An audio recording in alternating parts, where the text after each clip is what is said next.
Making myself a little afternoon concoction. Are we live? Guys, do me a favor, leave a 1 down into the chat if you guys can hear and or see me abundantly. Live streaming in the middle of the day, which is not usual on this channel right here, but I thought that I come out live right now. Just recorded some pre-recorded content, gonna be dropping it a little bit later. But I wanted to address something. Down into the space, down into the audience. Did a video yesterday specific to Fresh and Fit, as well as Abba and Preach. And I wanted to go over some of the comments that I was receiving, as well as go through the content in itself, because that's one of the major things that I was receiving back from a component of the audience. I want to make sure at the end of the day that we are as accurate as possible in diagnosing these different situations. Shout out to everybody that's coming down into the building. I see ya. Uh-oh, Samuel, I see you. Jelly Beth, I see you. The King Atlas. Oh no. Chisel Adonis, I see you, my G. Yo, Chisel Adonis be having me rolling. Yo, Chisel Adonis is so, yo, my father sent me your videos, bro. That's how funny that you are, bro. Keep on creating. Shout out Wrench Turner in the building. Salt Storm in the building. Yeah, another one. Okay. Shout out to me that's coming down into the building. Let me also put this on the Instagram as we all get situated. I'm sure the majority of you folks are maybe at work doing your work thing. All right. So feel free to put this on audio and just be able to listen to your boy. And we're going to talk about some very sensitive topics, as well as diagnose, was I right or was I wrong yesterday in the video that I uploaded. You know, at the end of the day, I'm all about accountability. And if I got to walk back some, I'm not going to say I'm sorry, but if I got to walk back some statements in order to get closer to accuracy or closer to truth, then you guys already know what time it is. I'm more than willing to be able to do that. But at the same time, no, if I have a slew of people that are leaving my channel because they're in their feelings and unwilling to see beyond the trees, then that's your own damn fault. Now you got your own shit that you got to be able to work on. Hold on, let me go up to my Instagram real quick. I got to sort of IG some respect. All right, if you guys are not following me, first of all, on Instagram, I would hope it's because you don't have an Instagram. But if you are part of the channel, if you're a part of what's going on over here, I suggest that you follow the Instagram. Also too, because in the future, my plan is to continue to upload content, so you guys see like what I'm doing in real life. I think it's high time for me to take some of the things that I do in actual life and put it up for you guys to be able to see. Hold on, let me do this quick story real quick, and then we're gonna get active on this content because I think it's a very important discussion to have. Listen, we live up on the YouTube channel right now. Come through. All right, I'm not even gonna put the link down in here. Just come up to the YouTube channel and let's have a discussion. All right, come through. Listen, we live up on the YouTube channel. Boom. We don't look at the stories. We just keep on going. Shout out to everybody that's coming down into the building here on this fine, what's today, Tuesday? Wednesday. Entrepreneur life, you just lose track of the days. Saturdays feel like Tuesdays. Wednesdays feel like Sunday. That just is what it is. All right, but shout out to everybody that's coming down into the building. Now, just as I set up before, hold on, I'm thirsty. Got to get my BCA / creatine concoction. You understand what I'm saying? The summer's coming up. All right.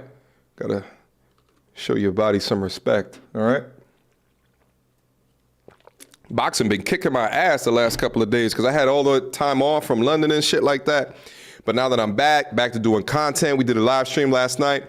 Melly Monaco was in town. Conversation was dope as hell. I always find it real interesting too. Like people are up in the comment section, like giving arithmetic and geometry of like how far away she's sitting away from me. So therefore she don't like him, or like how close that she's sitting to me when she looked at me at 1 minute and 37 seconds in, right? Like, and then all of a sudden that must mean that this it's actually pretty funny to be watching it, but you know, it's content at the end of the day. We like to have fun, but we like to also go in. Shout out to the super chats that are coming in. After the super chats, I'm going to re-explain what we're going to do here today, and then we're going to just go through the content. But shout out to everybody that's coming through at this weird time of the day. But let's get it popping.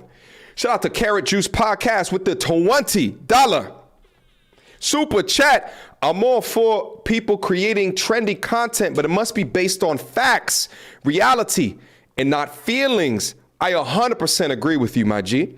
I respect you as a creator, MTR, as well as FNF. I'm looking forward to hearing your commentary. Carrot Juice Podcast, thank you for the super chat, and let's get in there, all right? Because let me also say it like this. I did a live stream, I want to say like a month or so ago, where I went over not Charleston White, like in the middle of the day, kind of who are you content from FNF, but I went over his entrance into talking with all of those women around the round table. And I had pretty much nothing but positive things to say regarding his presence on that platform. So to go up later and to see Abba and Preach pull out some videos that I have never seen before, I'm like, well, what the hell is this? But I also give credence that the way that they edited the video, it was kind of like he said something hellacious however many years ago, and then they edited next to his entrance on the podcast, which is why I said in the content that I'll give the benefit of the doubt and just assume that they didn't know this about his background. You can't investigate everybody's whole life story or digital footprint in its entirety before they get up on. Like, you could do a great deal of research for most people, but you know, some people just might have some shit that will just pop up out of nowhere, all right? Shout out to Blaze Arts with the $5 super chat. I've been watching you from the beginning. Keep up the great work. I'm in the military, and you definitely helped me out with some relationship issues. Blaze Arts, thank you so much for the $5 super chat, my G. Maggie, the substitute teacher, what's good, mama? Coming through the show, support to you. Thank you, Maggie, you and all of your femininity. Thank you, mama. I appreciate the support, all right? All right. Let's get active. All right, so what am I do here today? Let's bring this up on the screen. Okay, shout out to this brother right here. These are the type of comments that let me know that I'm doing a fantastic job in encroaching on the different conversations that we have. Let me move my face over here so you can see this comment. And you're gonna see the reason why we're gonna have this conversation here today, all right? This commenter actually donated $25. Shout out to CCL. And he edited the content and everything. I'm not gonna read this whole thing because the brother went in, all right? But you can see I said at the end right here, looks like I need to watch the whole stream. I'm gonna read this out tomorrow, okay? So I promised the young scholar something, so let me follow through on that promise. You understand what I'm saying? Also, guys, do me a favor, hit the like button on the way in. I know you came in here like, yo, what does MTR do stream in the middle of the day? I'm here right now. Hit the like button and all of your excitement, all right? Hold on, I'm thirsty again. Them BCAs taste like goddamn Kool-Aid. You understand what I'm saying? I put so many BCAs in this bitch. This was supposed to be pink and now it's red. You remember Kool-Aid back in the day? I used to put so much red Kool-Aid in my goddamn cup, it would turn the red Kool-Aid purple. Who knows about the red Kool-Aid turning purple? Because you done over-sugared the water. What's good? All right, guys, let's get active. The irony. Where's my mouse at? The irony. You have two AMP and MTR podcasters who specialized in the 10-minute video chop and edit reactionary form of content, commenting on podcasters who engage in live 4 to 6 hour multi-person interview discourse about 3 times per week. All right.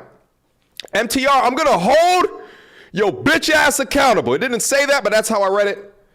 Because you had a whole long ass video reaction live to a portion of the near 5-hour 2-part CW visit, and you were throwing a bunch of praise his way. Like I said before, as I see it, I will react to it and give praise or deny praise. You understand me? But here, let me say this as well. And this is coming from someone who just did a podcast out in London. This live stream game, this panel game, it's a lot more difficult than what it seems. So I give credence to live conversations, things happening so fast, and also having to take acknowledgement of where you are in camera, the super chats that are happening on the screen, things that your producers might be saying, things that the other podcaster might be saying, things that the guest might be saying. There could be a lot of things that happen at any given moment that would distract you from the gravity of the current situation. So I give credit and credence to that portion of this comment. All right, but let's keep going.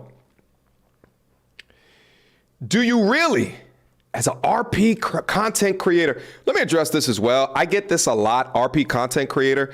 I'm pretty sure that most of the gurus of the RP space have excommunicated your boy. So I've been saying this from, I can't remember how long, you know what I'm saying? That my content comes from here, right? I leverage talking points that I've heard in the space or things that I just know from my own personal experiences. But if I go in front of the actual RP content creator and say, yo, I am an RP content creator, most of them just look at me like I'm crazy, okay? So, but I still get bucketed into RP content creator as if it's all of my content, okay? If anything, people come to my channel, I would say more often than not, from a balanced view and a balance-based perspective, okay?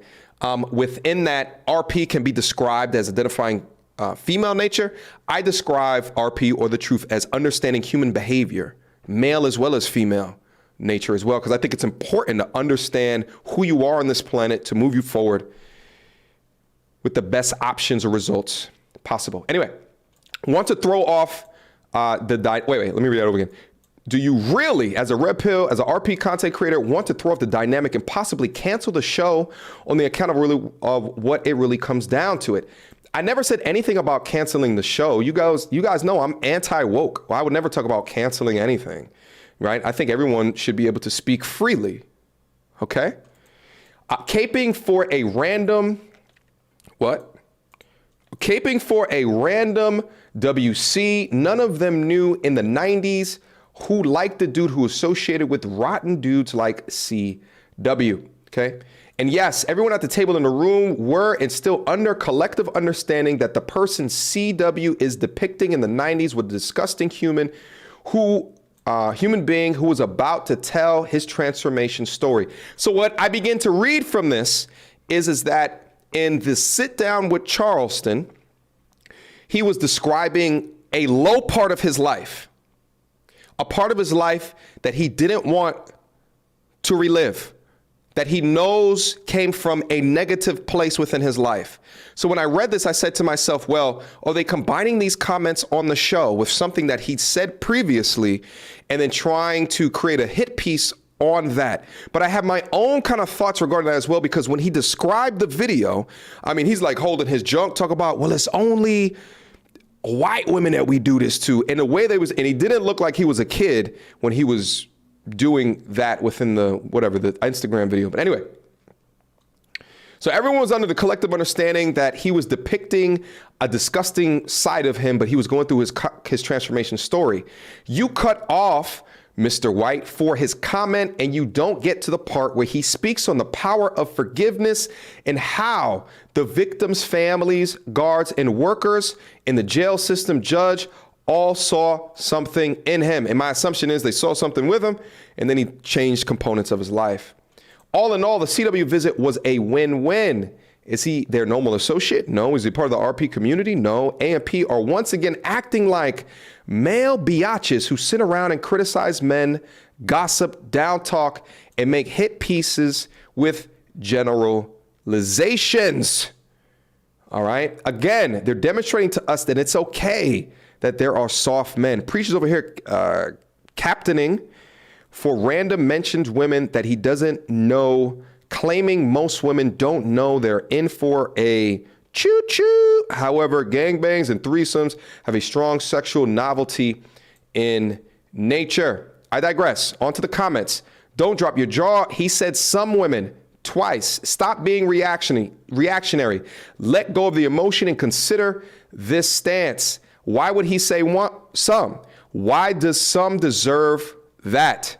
Simple question. Here's the thing. I don't think any deserve that. All right. So even within some of these comments, I'm going to disagree with them as well. And as well as, let me also address this as well. There's a lot of people that are saying that CW, Charleston White, is trolling you guys. Where is the evidence that he's trolling? Send me an email, send me a DM. If you guys can find content of him saying that he grapes some women, then find me the content that he's saying or he's alluding to that he's trolling everybody and he's making up stories. If you're so easy to believe that he's trolling, What is your evidence for believing that he's trolling? Just like this commenter is calling out that I had an emotional reactionary response. Could it be possible that you're having an emotional reactionary response because you think that he is trolling without concrete evidence? Anyway, I'm gonna stop reading this.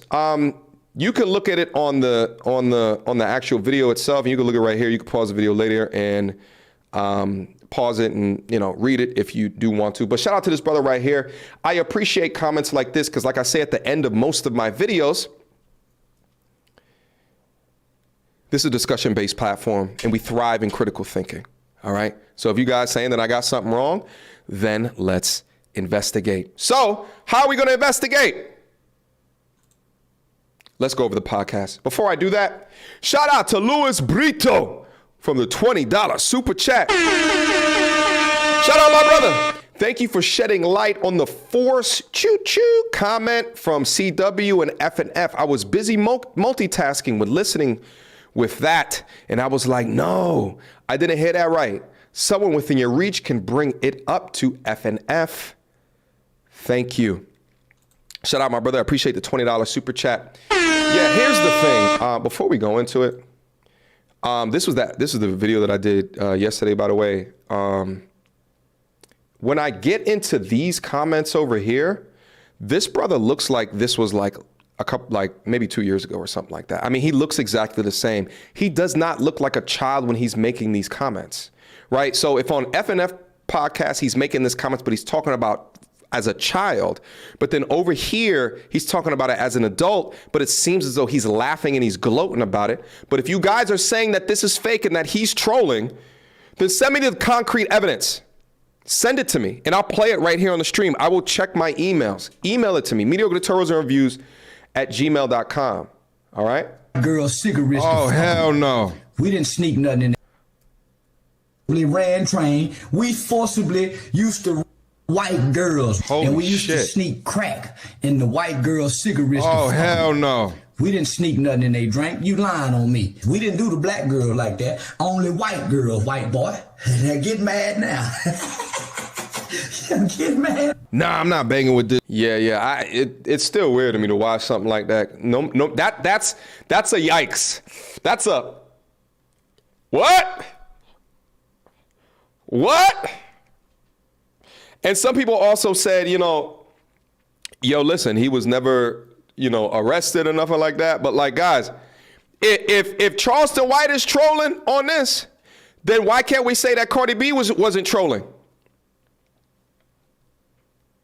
If the argument is that Cardi B got nothing but more popular after admitting to drugging and robbing men, are you saying that this guy right here just took a page out of Cardi B's book and he's just making this up?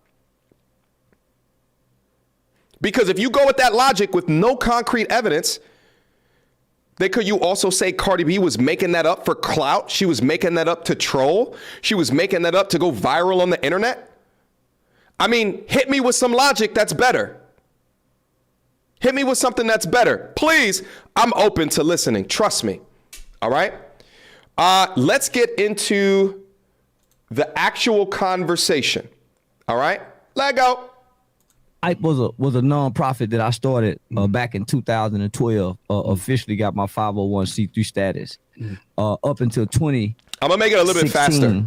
I maintained a 501c3 status until I met the executive director of the Annie Casey Foundation, which was a guy by the name of Bart LeBeau at the time.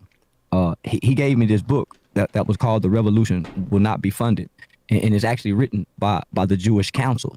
What? And it breaks down the who, what, when, and the why that they actually called it. I'm gonna use 1.5, industrial guys. complex, and it breaks down why it was created. And nonprofits was really created to hinder as well as to control social movements like the civil rights movement. So most people think that they're helping the community by getting a nonprofit organization, but it's just really to actual funnel money. And so in this book, it explains that 85 to 90% of the money that nonprofits gets, whether that's Goodwill, the YMCA, 85 to 90% of the money doesn't help the people. It actually pays salaries. It pays the salaries. It pays for the building. It pays for the lights. It pays for the furniture.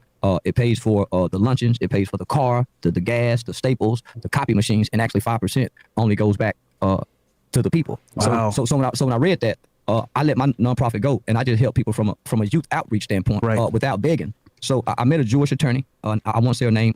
She was from Baltimore, and I met her in Washington, D.C. And she explained to me why most black people can't generate funding or sponsorships to help in the community, because you're begging. Most people with nonprofits are beggars. They don't know how to generate anything to sustain the organization. They don't know how to manufacture, produce, sell, create, or make anything to help the organization make money. So they become completely reliant on somebody giving them something. Right. So most people, when they get a grant, a government grant probably lasts 3 to 5 years. If they take the grant, then what? How are you going to continue? So once I realized that, I came up with more innovative ways to get money out of the community. So that's how I really end up fucking with gangbangers and drug dealers.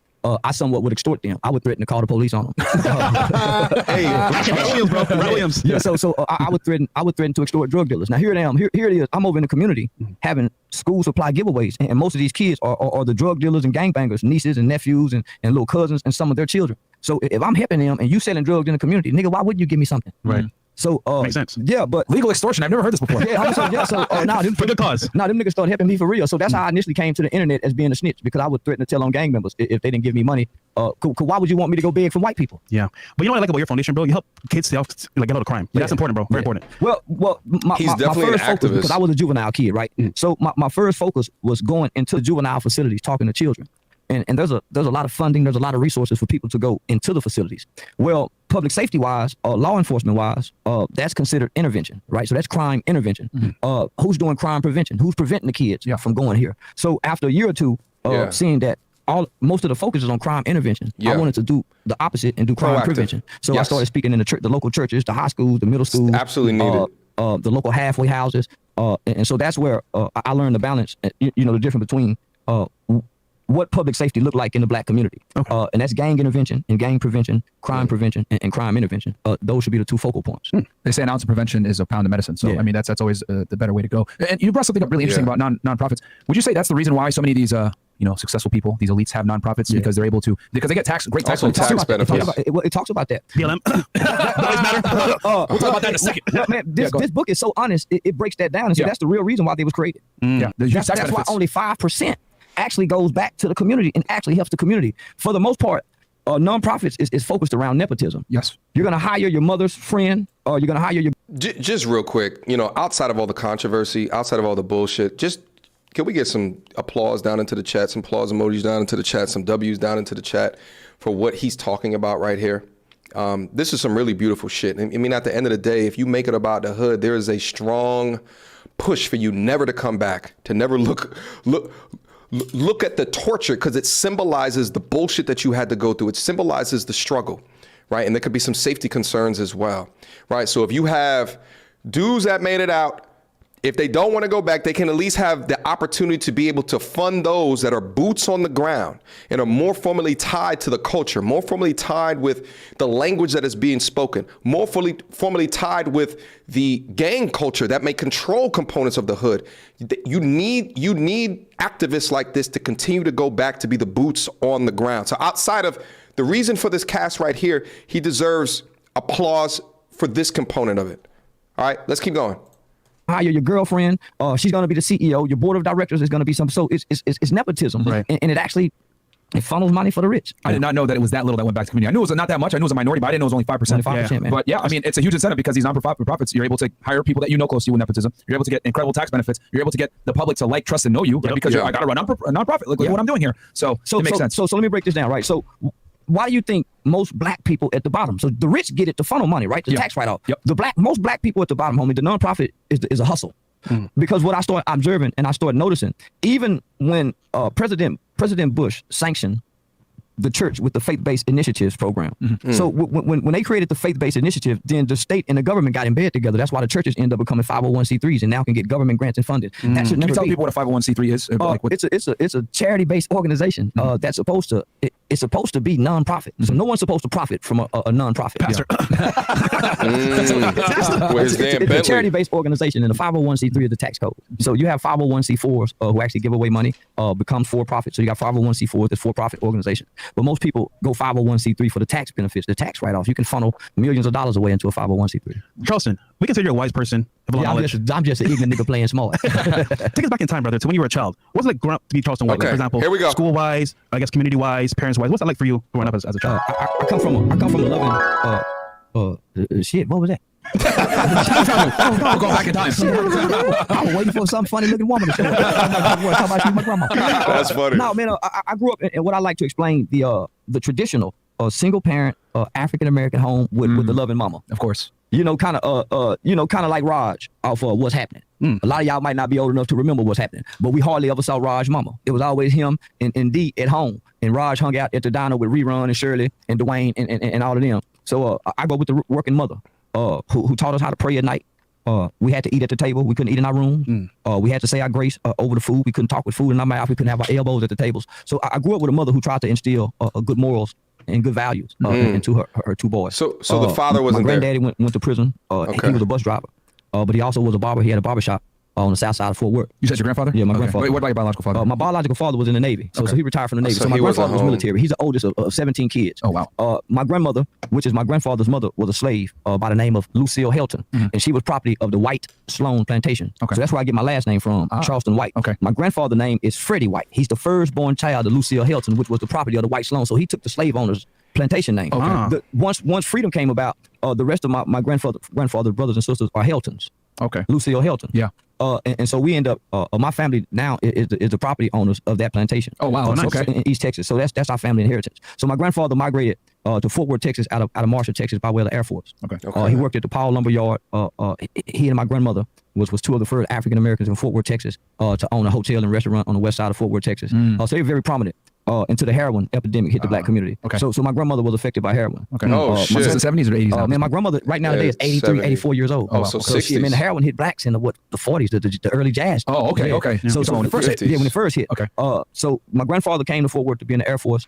So as I grew up seeing the presence of my grandmother and my grandfather. My grandfather had a barbershop. That's where we was exposed to like the street elements of the black community, seeing the hustlers hang out in and around the Yeah. barbershop. My mom had an older brother. He was a pimp. My grandmother got off on drugs real bad. So that's kind of divided them. God damn. I mean, just listen to the background. Single parent household. Father wasn't there. He was in the Navy. Grandfather was in prison. They had a barber shop, where he was kind of introduced to the street culture. Their grandmother got addicted to drugs. I mean, this is this is a really fucked up background. Let's just keep going. As children. I was born in the 70s. Okay. So cultural wise, I'm the product of a single parent home. But back then, Yeah. single parent homes, the effects of it hadn't Weren't come real- about because I'm Yeah, they first weren't generation of realized. that. Our mothers Right. that began having children in the 70s after the civil rights movement. So Yeah. the 70s was centered around black exploitation. If you remember all the movies, you got Superfly, you got The Mac, you got Penitentiary, you got all of these movies that were centered around black exploitation. So that's what single mothers had to battle and contend with as they was raising their children in black America during the 70s. Sure. Our uncles, our grandfathers, our fathers who wanted to be pimps, players, and Macs. And at the time, during that era, black men, to some degree, was pushing prostitution and drugs off on black women. It was his way out, so to say or speak. So I'm a product of that, homie. So my mom had a lot of male cousins. My mother was the one in the family who fought to do something different. So all the pimps and the players and the Macs straightened up when my mother came around. And so that gave me a level of protection. I'm curious, Charleston, real quick. Tell us one thing you learned from being around, I guess, that environment with pimps. How to manipulate women, how to lie. Okay. Really how to play on my mama. Because most boys learn how to manipulate women from dealing and interacting with their mother, learning how to con and connive mom. A lot of y'all be saying that Fresh is useless on the cast. That was a fantastic question. Fresh assessed who his audience is and asked the question specific to pimps. All right. Show the boy Fresh some respect, all right? To this day, man, I can't say that all of those men that I saw and seen as a kid, to this day, nobody gave me anything of substance. Wow. For me to even remember what I learned from them. I just learned you mistreat women. You never be honest. Misogyny. Hey, somebody just said it. Scared the shit out of me. Chris with the sound effect, man. Rare Fresh W. You want to taste him? Jay, I got it in my pocket. But no, but that becomes an indoctrination. I can never recall seeing an honest man. Wow. Growing up, I never seen a man get up and go to work. Everybody was starched jeans, Chuck Taylor tennis shoes, ring bracelet on. So I never seen the James Evans guy. I seen the Superflies in the Max, and even though my mother tried to shield us from it, she can't shield you from her brothers. She can't shield you from her cousins. Yeah. And so what ends up happening is, growing up, you watch And that's the importance of a father, because a father can shield you from all of that. in the movies, To a degree. and then here come Christmas, here come Thanksgiving, here come a family reunion, here come a family gathering, and all the family gather together.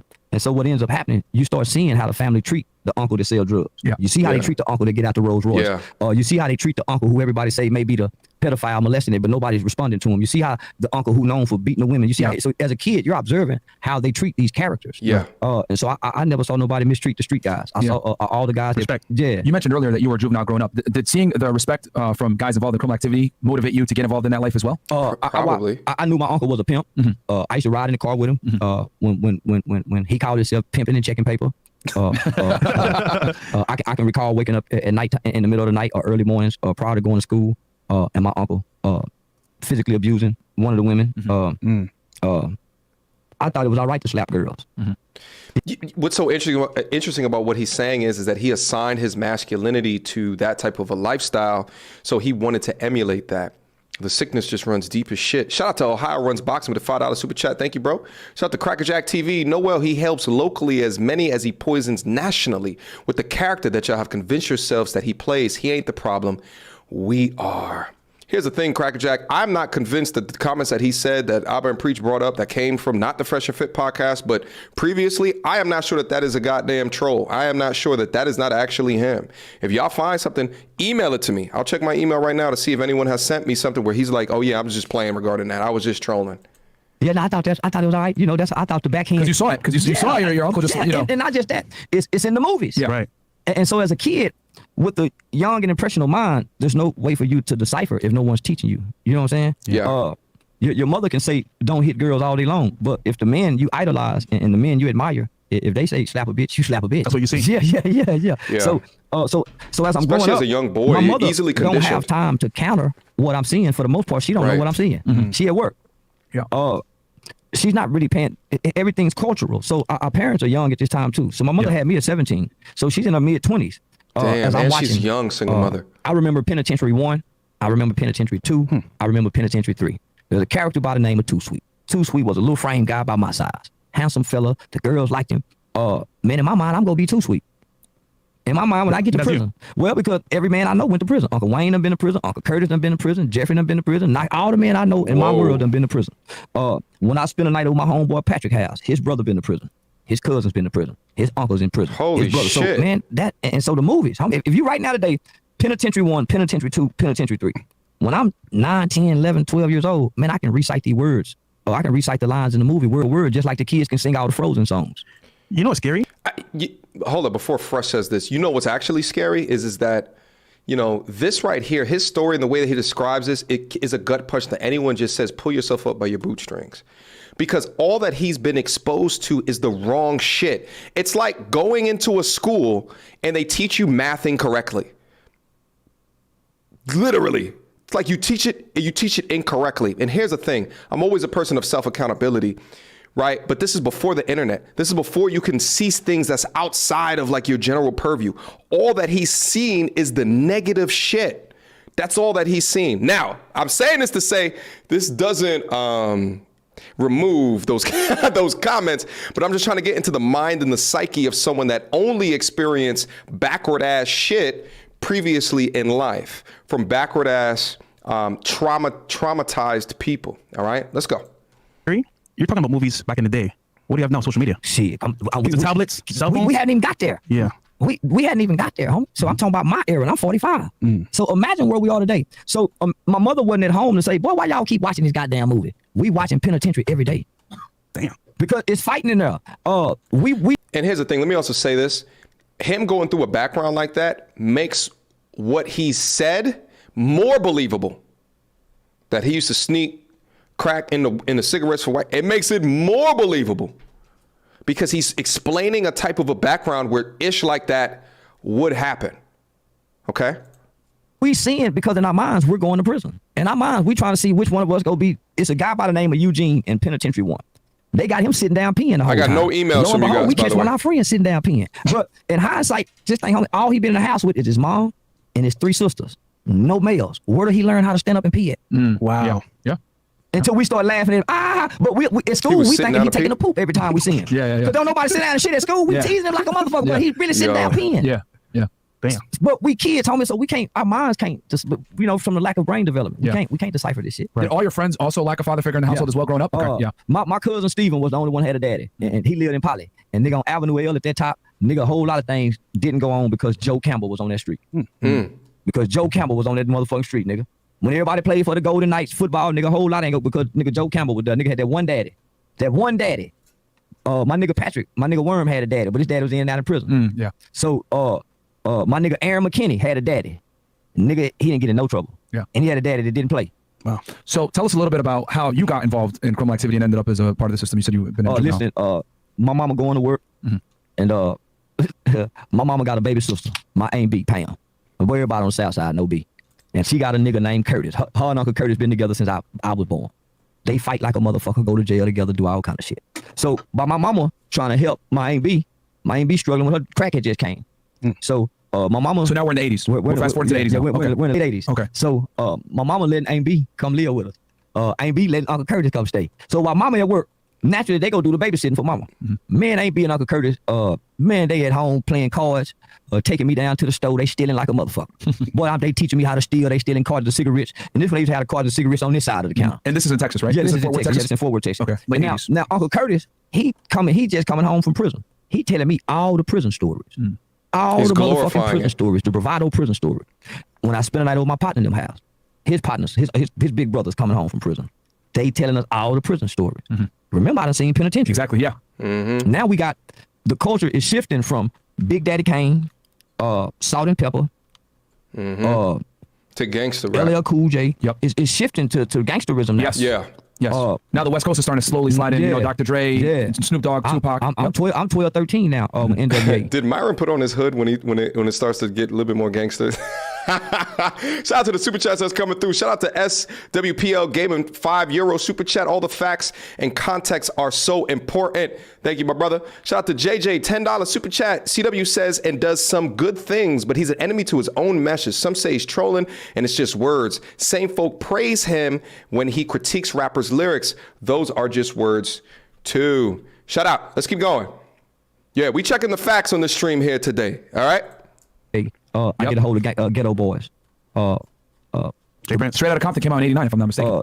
Yeah, changed the whole trajectory. Yep. It went from like fun dance music, you know, Well, to first time we found out about Strawberry, we started tricking with grown women who smoked crack when we were like 13 years old. Damn.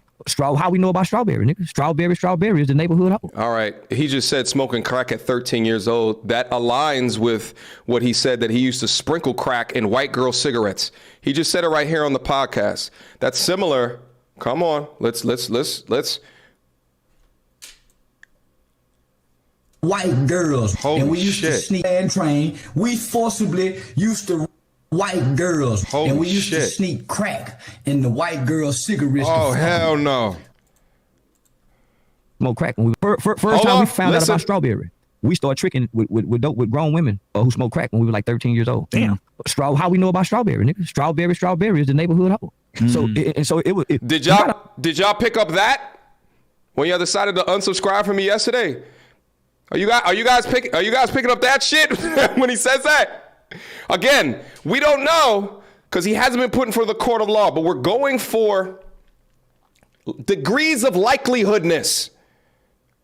Degrees of likelihood. All right. Shout out to Kevin Newell with a £5 super chat. London Town in the building. Question: do you think an R should be rehabilitated into society like him, who now works with the youth? No, I think that you keep them away. Right. Like I think that you keep them away. There's too many other people that can be utilized in those circumstances. Then right. Like if a pedophile, you try to rehabilitate them, and then you try to put them with kids. No. And not on my watch. My kid won't be a part of that that community activist program, Boy Scout, whatever the hell that it is. My kid will not be a part of that shit. Let's keep going though. Understand, homie, when crack hit, it's just like the young girls that's on Percocets and Molly's that's still fine in the motherfucker. Mm-hmm. And the drugs hadn't took effect on her physical form. She's still fine. So when these nigga mamas was on crack and they grandmamas was on crack, they were fine in the motherfucker. Mm-hmm. Yeah, it's funny, but these niggas see their pictures of their grandmamas and their mamas who they know was on dope. Mm-hmm. Their grandmamas and mama were fine in the motherfucker when they first started smoking crack. Yeah, it takes time. Yeah, and so nigga, we the first years to see crack and dope fiends. Yeah. So the little boys who wanted to try to sell drugs and crack, well, how do you think the older dope fiends manipulated us? With that pussy in the head. Mm-hmm. Yeah, nigga, man, most niggas was selling crack to trick. Them niggas wasn't buying pussy and tennis shoes. Because we were kids, homie. Yeah, didn't know any better. Come on, man, testosterone levels up high. So the culture shifted. Yeah. So we stopped wearing African symbols. We stopped wearing polka dot shirts. I remember 7th grade. I told my mama, nigga, I had every color jabos that you can think of. I had what are jabos? Marco, whatever the Marco Franco jabos or whatever it is. They were some name brand pants back in the South, but I think they might be Italian brand. Okay. I told my mama I don't want no more of those. Buy me 7 pair of Dickies suits. Dickies. Yeah, I wanted the top and bottom. Yeah. Because that was the West Coast look. Yep. So I went from wearing. Did you starch them up so that they could stand up in the corner? Yeah. So I went from wearing Elise tennis shoes to now Chuck Taylors. Yep. Because now colors done came out. Yep. So now we start putting bandanas in our back pocket with no affiliation to a gang though. We mimicking the culture. You know who they say that you look like? Who? Snoop Dogg. Yeah. I heard that. No, he don't look like Snoop Dogg. I got the most pussy when T.I. came out. My pussy stock went up. He's funny as shit. So we're in the late 80s now, maybe transitioning to the late 80s, early 90s. West Coast gangster hip hop is taking over. You're in Fort Worth. You're involved in the drug trade with your friends. Yeah. Crack is like exploding. Families in prison. And so you're talking about now the gang culture is starting to seep in too. Yeah. Okay. Yeah. My mother did everything she could to try to shield us for it. So I didn't grow up in the hood. Mm-hmm. My mother landed a job at General Motors in the early 80s. Yeah. We went from like rags to riches overnight. When I was in the 3rd grade, I lived around the corner from Bobby Valentine, who was the manager. R&B singer? No. That's what I was thinking. He was the manager of the Texas Rangers for like 20-something years. So we lived in Pantego, home in Dow-Worthington Gardens. Okay. In like 83, 84, when it was unheard of for black people to live out there. Yeah. So I gotta know, Charleston. When's the first time you had some white pussy? It was early in life. I ain't lying, bro. He said we're from rags to riches, bro. I was in the fourth grade. Yeah, white girl was fucking in the 4th grade, boy. Nigga didn't know that. Nigga had 4th grade? God damn. Nigga, aren't you like 10? Oh my God. That was a W question from Fresh Again. You know what I'm saying? My brother is on a roll right now. Shout out to Matt Campaign with a $10 super chat. Currently at work, so can't find the clip at MTR. Oh, but Mr. White has publicly said on interviews that he only gets on the internet to troll. His true value self is shown in his work done in the real world. If you could send that clip to me, Mac, I would appreciate that. I know you're at work right now. Don't get fired because of your good old boy MTR. If anyone knows whatever Mac is talking about, send that clip to me. I would love to see it. Here's the thing, is that if he only gets on the internet to troll, then how do we know anything is the truth? I mean, is it simply an admission of don't take anything that I say for serious. I like to troll. So it's like, what can you take? So this whole interview that he's doing with Fresh and Fit, because he's on the internet, is he trolling this entire interview? Is he making up this entire story? Send me that clip, though. I want to be able to look at it. Uh-oh! Shout out for the $100 super chat from the Real Bravado Network. Stop worrying about who unsubbed. Oh, trust me, I just say shit like that. I'm really not worried about it, my brother. You know, internet's a wild place. It's a wild place. You know, I was actually talking last night with Melly Monaco when she came in, and we were actually talking about internet comments, and she was like, yeah, some of them bother me, this, that, and the third. Now, it's like, I'm like numb to it, to be honest with you. And like, not even, like when I see negative comments now, like it makes me smile. Like it makes me feel good. Like it's some weird shit. I probably need to get therapy for that shit. I'm looking at this comment shit for so long. Just keep it funky. You'll get the true independent thinkers. Shout out to Real Bravado Network. I appreciate the $100 super chat, my G. Thank you, thank you, thank you. Shout out to Kristen Packard. Now watch the video of the serial killer. He talks just like them. He talks like a sociopath, projection on the others, and no accountability. Narcissism. Shout out, my G.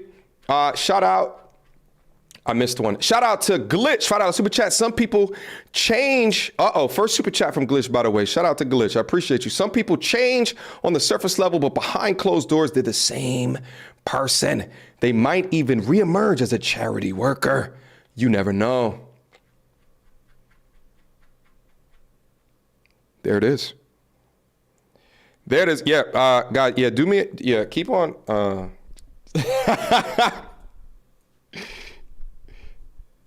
Oh God, yeah, you guys are absolutely hilarious. Let me let me just keep going. Let me just keep going. We were having it hard back in the project, back in the day. Yeah, no. We I'm one of the first generation of niggas I know in life after start fucking white girl. Yeah, I've been having good luck for that too. Oh, that was Dr. King's dream. Yeah. Dr. King's dream. I have a dream. He just couldn't say I want to fuck white women. He said I want to hold hand. So this thing is crazy. There. All right, so the gang culture starts coming in into Fort Worth. So did you end up joining a gang? Or? No, see, I never got exposed to it. My mother moved to the suburbs, to the outskirts of Fort Worth once Fort Worth started going bad. So we lived in Meadowbrook in like 86, 87. There wasn't a lot of black people in Meadowbrook at the time. From Meadowbrook, when my mom started seeing, because we would go to my aunt's house on the south side, and by this time crack was kind of it was visible. So now we got DARE. The DARE program, the DARE program showed me who was on drugs. It helped me identify that my grandmother was on drugs, my aunts was on drugs. Okay. Prior to that, we didn't know what crack looked like.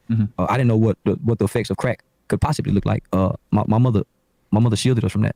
So I got to go to my aunt's house. I got to go to my cousin's house on the weekend, and that's where I would pick up the negative attributes of the culture. Okay. So when I come back to the suburban area, I can mimic all this negative shit that I picked up over in the hood. So in hindsight, because I was able to go be exposed to all the negative of things of our culture, and then come back and it's this shielded little world. Yeah. I'm the bad apple, right? Gotcha. Yeah. I get to be the leader because I get to know the song that they don't get to hear. Yeah. You know what I'm saying? So it propelled me to be a leader.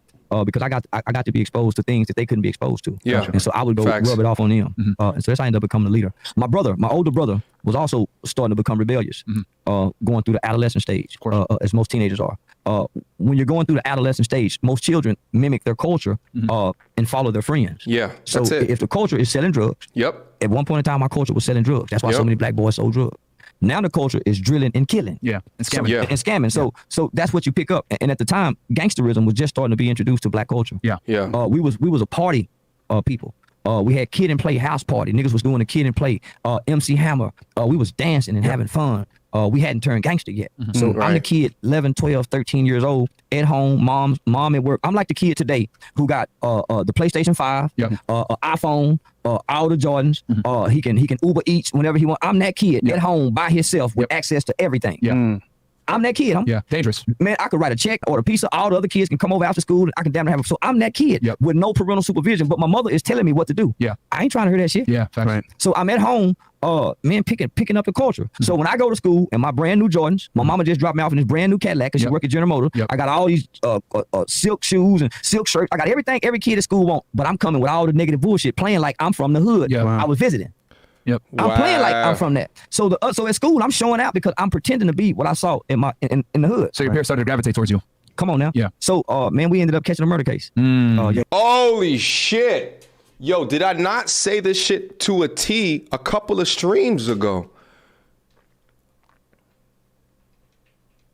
What'd I say? One of the most dangerous men in society today is the suburban male that's trying to mimic the urban male. That's essentially what he's talking about. He's seen it, he's been around it, but he had a good childhood to a degree, outside of his father not being there, outside of his family members getting in and out of prison, but he said that he was protected underneath his mother, but he went somewhere, he moved somewhere else, and then the culture began to shift. So he took his knowledge of the game of where he was, and he took it to where he was going. Then all of a sudden he was the man because he was about that shit. And then what happened? Inevitably, he caught a murder case because of it. It's sort of like, I was talking to my homegirl the other day, and in her infinite wisdom, she was talking about, man, I wish that I would get into a fight one of these days. I'm sitting here looking at her like, okay, your time is about up. All right, the viscous innards is it's going to be no use to be much longer because you're getting way too comfortable. And now you're saying just dumb shit after dumb shit after dumb shit. But she said something like, yeah, I just can't wait to get in a fight one of these days. One of these hoes fucking with me to stand a third. I said, well, have you fought before? Have you been in boxing?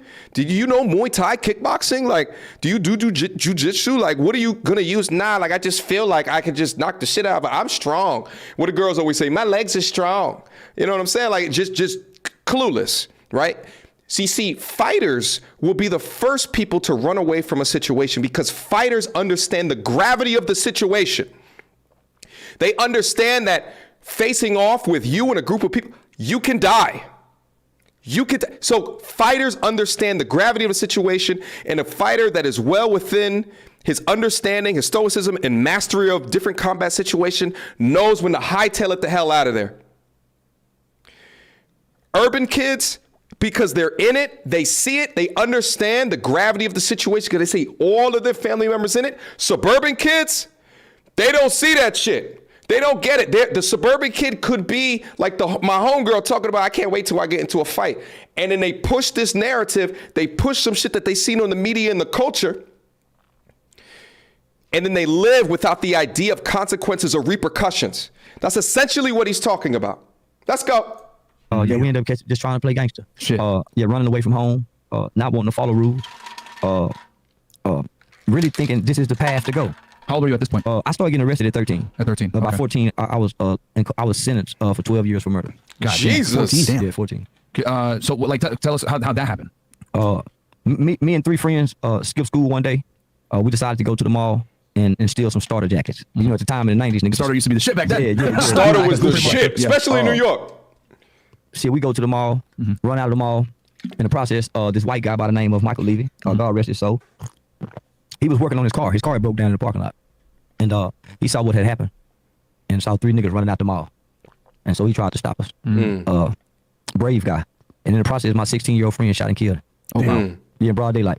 He had He just was got an married. accomplice. Fort Worth, right? This was in Arlington, Arlington, at okay. the Forum 303 Mall. Okay. He had just got married like 3 days prior to that. So the headline news I had that the next morning was hero dies trying to thwart teenage shoplifters. Yeah. So it was a very high profile crime. Yeah. I had a giant Yeah, and especially, this is what, starter the early jacket. 90s at this point? It was September 18, 1991. 1991. I mean, race tensions were high in the 90s. You know, you look at Rodney King, you look at O.J. Simpson, you know, 3 black teens kill a white male. Yeah, I can imagine. The Rodney King riots. Rodney King was in the... They hadn't happened yet. Yeah. They were about to happen. Neither did OJ. And during that time, right? So a week after we did that, or a week prior to, 3 skinheads had killed this black man. Oh my God. Yeah. Who was just sitting on. So we was in juvenile with the 3 skinheads. Yeah. So it was a lot of news media, you know, surrounding. Yeah, especially our crimes he was because we in got more Texas time, at the time. than the white kids. Oh. So they had to move the white kids trial out of the county. So I actually ended up being in juvenile with one of the white dudes, a real cool white boy. He wasn't no skid. You know, man, we was kids. We was kids. They was kids. Yeah. They wasn't no real hateful white boys. I mean, they were just doing some shit like we were gangbanging. Yeah. Yeah. So your friend shoots and kills him. He shot him once, or They shot him one time. We had so he's chasing after y'all. So you guys run out the mall. No. So here it is, right? So I run away from home. Yeah. I'm out just about, man. I decide, man, let's go steal. I take everybody on the crime spree. So we break into my girlfriend's house, who stayed a street over from where I stayed at. Broke into her house. Well, her dad was a Dallas police officer. Oh. And so yeah, So he stole her dad a was gun? a Dallas police officer. So we broke in her house, stole a Nintendo, stole her brother Nintendo. Stole her dad bulletproof vest, stole his gun, and some more of the shit. So that's where we got the gun from. Gotcha. Not Probably the revolver back then. Nintendo. It was. Yeah, that's what- yeah. No, it was a 357 with blue tip hollow points. Yep, that makes sense. That's what police officers standard issue back then. Very, very lethal. Yeah. Oh, yeah. 357, absolutely. yeah. So when we steal the gun, man, we want just some out doing bullshit, man. I'm just, man, in my mind, criminal activity is the way. Yeah. It's the path to being a man. Yeah. On top of that, it's like being on drugs, the excitement, the thrill. So a lot of people, a lot of kids, a lot of young people, homie, they just committing crimes for the thrill and the natural rush of it. Right. Yeah. That's why they doing stupid shit. Yeah. With no regards for anybody, and you know, until they get in trouble. And even when they get in trouble, there's no way for their brain to process the level of impact of their action. Yeah. So Right. knowing that, Especially can if you mad don't at see young it. guys today in the rap culture? 'Cause I think that a lot of guys come into rap and then, you know what, I want to be that guy. So they try to do things like maybe the culture, community. You can't, even though they don't understand, it still don't excuse them of doing wrong and hurting people. Even though they don't understand, it still don't excuse them. Yeah. So yeah, you can. So y'all are running away. He chased after you guys on foot? Yeah, when we ran out the mall, the Foot Locker guy chased us first. Okay. And when we get to the car, one of my friends, Big Twan, he dropped a hat or a jacket or something and had to run around the car to get it. The shooter never got out the car. Oh, okay. See, Lil Torn never got out the car. He stayed in the car. Yeah. Okay. So the Foot Locker guy chased us all the way to the car. Goddamn. Our victim was working on his They're car. not paying to you see enough, what's going bro, on. to do that. He came out of nowhere and dove on top of the car. So he's on the hood, on the windshield. Oh. He's hitting the windshield with the tool. He Yeah. was working on his car. Gotcha. Okay. My guy in the front driver's seat, he's doing like this, trying to block glass out of his face. Yeah. Okay. So he's smashing the windshield. Yeah, he smashed the windshield. So he reached inside of the car, and pulled the car. I don't know what the fuck he did, but he took the keys out the ignition. Oh, okay. He was able to reach around and get it. Yeah. Okay. Back then, you didn't have to put the car in park. Okay. So just for a visual illustration for the audience, so you got the Foot Locker guy Standing right in his outside. referee outfit, standing right outside the car. So you got my guy in the driver's seat. Yep. Yeah. You got You're in the passenger? No, I'm in the back. You're in the back. I'm in the back behind the passenger. Okay. So you got DJ in the passenger seat, and Big Twan next to me. Okay. And he's behind the driver. Shooter's behind the driver. Now the shooter's in the driver's seat. Okay. Okay. I'm sitting on the gun. Okay. I'm sitting on the gun. As the Foot Locker guy, I'm looking at the Foot Locker guy. He's to the right of the vehicle. He's to the right of the vehicle. And then this dude's on the victim windshield, smashing the windshield on the hood. Okay. Yeah, he reaches inside and takes the keys out the ignition. Okay. It's like at that time, it's like damn, everything went silent. Yeah. So I throw the gun up there. Man, shoot that motherfucker. Oh shit. Shoot him. Yeah. I'm just talking. I don't think he go shoot him. So when we get out, I was one of the first ones to get out, and Damn. the Foot Locker guy saw my buddy get out with the gun, so he took off running inside the mall. He's like, fuck that, I don't get paid enough for this. I'm good. Nope. Our victim, he never saw it because he's on the side. When he come off the car, he's on the side with me. Yeah. Okay. The driver's walking around. The driver's walking around. He's Okay. walking around behind the car. The victim's standing like right in front of the car where he's looking at me. Okay. And I tell him, man, give us back the keys. And so he actually hold the keys up and said, if y'all want the keys back, y'all have to wait for the police. But by this time, the shooter is standing next to me. And I'm encouraging him, man, shoot that motherfucker. Oh shit. And he shoot one time. He just pulls up the gun and the guy didn't even get a chance to say a word, huh? No. Just bam. Where do you shoot him? In the chest. Oh. But you gotta think, this is up close with The 357 Magnum. Oh. Yeah, as a wrap. Up close. Nah. Yeah. And then it's here. Yeah, center mass. Center They teach you to mass. should center mass Yeah, in law enforcement too. So this is as a vital. wrap. Yeah. This is vital area. So I remember standing over him. In my mind, homie, I wanted to see what white people look like dying. And I done seen all the slave movies. Jesus Christ. White people standing over black people while they dying. So in my mind, I wanted to be racist too as a kid. Before I wanted to be gangster, I wanted to be racist. I wanted to be a racist black man that did horrible things to white people. So all my crimes as a kid, as a juvenile, was predicated and centered, directed toward white people. Going across the railroad tracks, breaking into white people houses, stealing white people cars, snatching white women purses. So that was Putting crack into white girl cigarettes. That was our crime mindset. Was your girlfriend white? Nah. No? Okay. Well, we used to run trains on white girls. Choo choo. She's in Robin Hood. We used to do it without permission. So it's not like she came over and said, "Hey, I want to sleep with all you guys." Yeah. We say, "Hey, man, that white girl like you. Get over here." And then we put. Oh, shit. Yeah. We just come in with dicks out. Oh shit. Yeah, Yo. Yeah. She We might have to go on Twitch. Yeah. Okay, Twitch. Yo. All right, so listen. Let me back this section up right here. I didn't know it was going to come at 42 minutes into the stream. There's been some people that's down to the chat that say that he's just trolling. So are you willing to accept all of the stories that he tells as trolling? And at what point of the conversation is it not trolling? And if you have evidence to suggest that he's trolling at this specific portion, then let me goddamn know, all right? Shout out to Rat D91 with the $10 super chat. These are the same people defending CW for praising grape culture. Also, Shane Walker Flecker after he dismissed himself from a similar grape What? Wait, Waka Flocka walked off fresh and fit after he dismissed himself from a similar grape conversation on FNF after feeling uncomfortable. Grape culture is real. Did Waka Flocka walk out? I got to do another fresh and fit reaction to the to the Waka Flocka shit. I be so behind on shit. I should get a goddamn content researcher just to like send me content. If anyone's interested in that, hit me up on my email, mediocretutorialsandreviews@gmail.com, just so I can understand what's going on in these streets. Okay. Let me see. Waka left. Yes. Flocka walked off. Okay. I didn't know that. Shout out to Ryan Sullivan with a $5 super chat. He's also talked about being a 13-year-old. So do we forgive children? If not, why let them out of prison? Him talking about being a 13-year-old child, I get it. 13-year-old children can be forgiven for their shit. But when he did this video right here, he is not 13. When he's laughing and joking about this shit, he is not 13. Right? Now, I'm not saying that Fresh and Fish knew about this video and then invited him down, knowing that this was his particular stance and then did content with him. I'm not saying that, but what I'm saying is that admitting to these things, whether or not you're 13, 14, right? He has a degree of sympathy for the victim that was killed that night, that got him locked up for what it seems as though 12 years in prison. He has sympathy for that. But when he does this, it doesn't seem like there's sympathy for this. All right?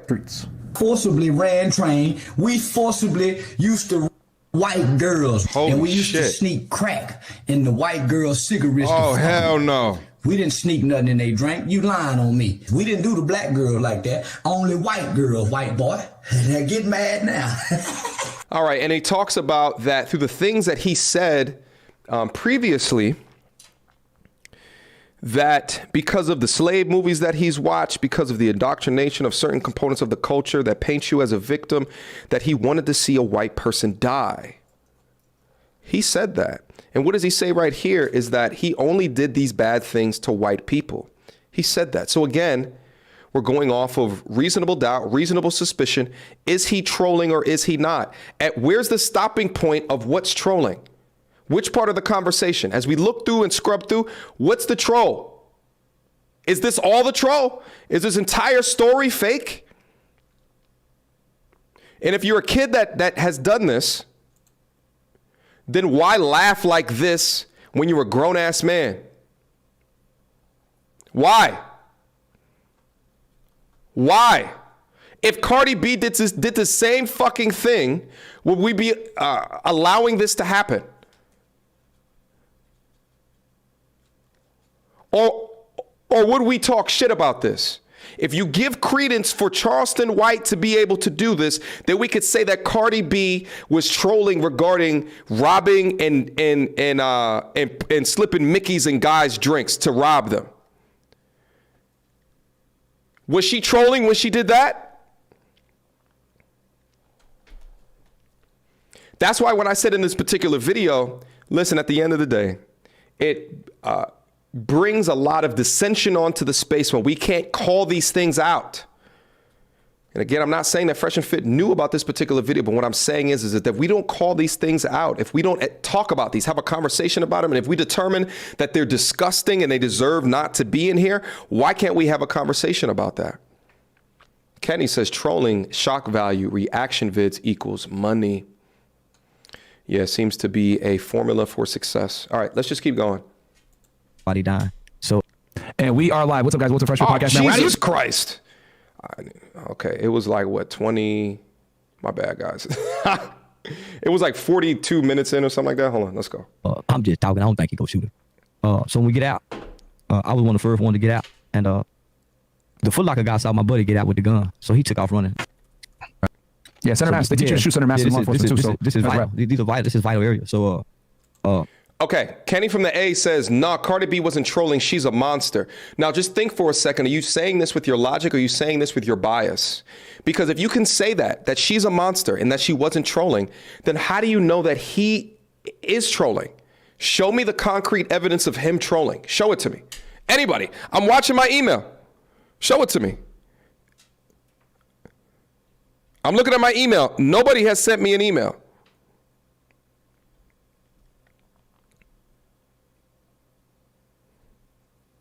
Let me know. I remember standing over him. Kenny in my mind, homie, I wanted to see what white people look like dying. From the I've seen all the slave movies. White people standing over black people while they dying. Okay, so, listen up. I'm gonna slow this part down right here just so we can, formally understand the cadence. In my mind, I wanted to be racist too as a kid. Before I wanted to be gangster, I wanted to be racist. I wanted to be a racist black man that did horrible things to white people. So all my crimes as a kid, as a juvenile, for white people, was predicated and centered directed toward white people. Okay. Going across the railroad tracks, breaking into white people houses, stealing white people cars, snatching white women purses. So that was our crime mindset. Was your girlfriend white? Nah. No. Okay. Well, we used to run train on them. We used to run trains on white girls. Choo choo. Just go to Robin Hood. We used to do it without permission. So it's not like she came over and said, "Hey, I want to sleep with all you guys." Yeah. We say, "Hey, man, that white girl like you. Get over here." And then we shit. Yeah. We just come in with dicks out. Oh shit. Yeah, she We might have to go off Twitch. Okay, Twitch. Hey, yo. Hold on, homie. You got to think about it. We're kids, right? We're kids Yeah. mimicking the culture. Yeah. Because not only It was a different era. It was a different time. Hold on. You got to think. We got Two Live Crew, 1987, 88. Hey, we want some pussy. Yeah.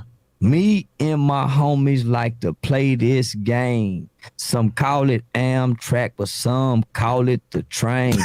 What I find so interesting about this is often when I talk about on the channel is, the culture, how it spreads different ideas, how it appropriates different things and what's masculinity, what's femininity within masculinity. Hey, we want some, like all of that shit right there. But how much has he brought up the culture at the time as an explanation for the way that he thought about something? It's mind control. It's mind control. Because of the mind control, but also the movies that depicted certain things in certain ways. And listen, some of it was probably based off of true-ish stories, right? Or depictions of things that maybe not have actually happened, but was a recreation and a telling, right? Or maybe it was like history shit that he would watch on like the History Channel or something like that. I don't know.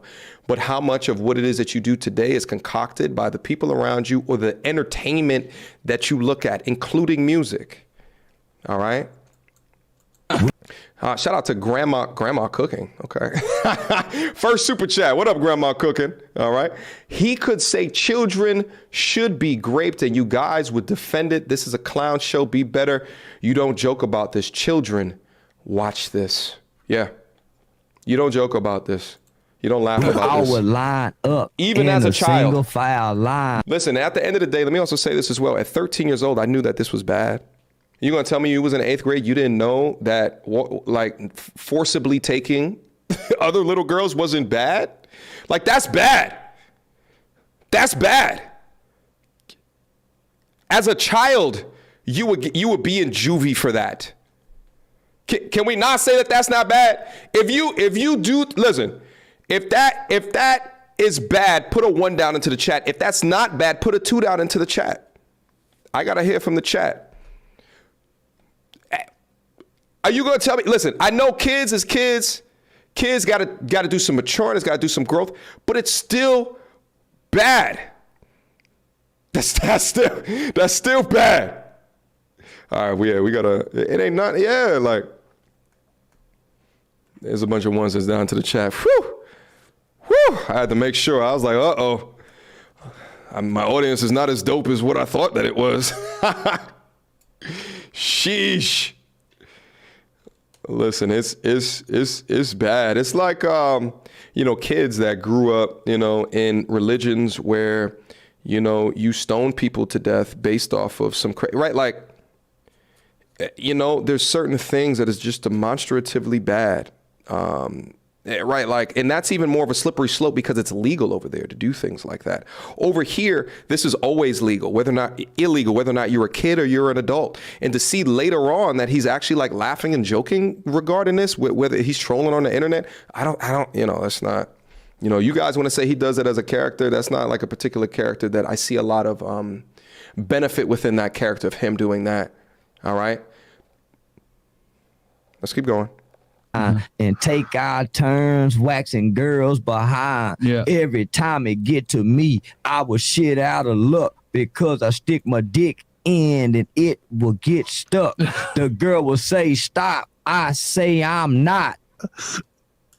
Whoa. The girl will say, stop. I say I'm not. Damn. That's enough. Come on, homie. Yeah, no. Damn, listen to the music. Yeah, that's a song. Yeah. So here we are. Crazy. So here we are, kids. Hearing this is no different than when the kids hear Molly's, Percocets, Xanax. So we trying to mimic the culture. Now we trying to have trains. Yep.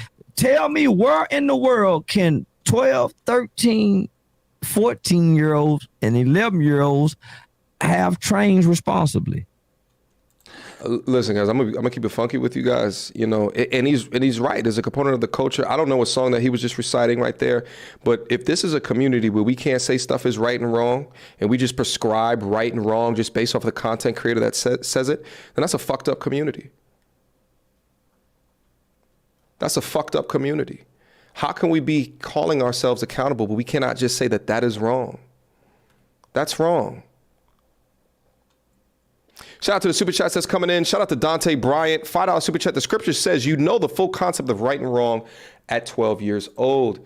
Shout out to Marcus. He says that it was bad and it wasn't an excuse, it's an explanation. Bad is often cool to kids. Shout out to Nate Diaz. Look at Simple CW in the interview is the real deal. He did that stuff as a kid. The clips are hood trash character. He frames it as such. All right, let's keep going. Yeah, that was the culture trains? Back then, unfortunately. Thomas the Train. Okay. On a lighter note. So just going back to finish the story. So you said you stood over him. What did you see? A man fighting to live. I saw fear. A man fighting to live. Jesus Christ. Yeah, he was terrified. Oh my God. Yeah, he was terrified. Did you say anything to him? No, we laughed. You guys laughed. Wow. Yeah. The immature. And they laugh. Jesus Christ. Shout out to the $20 super chat. D-Ran7, like Anton Daniels says, the culture is trash. Thank you so much, bro, for the $20 super chat.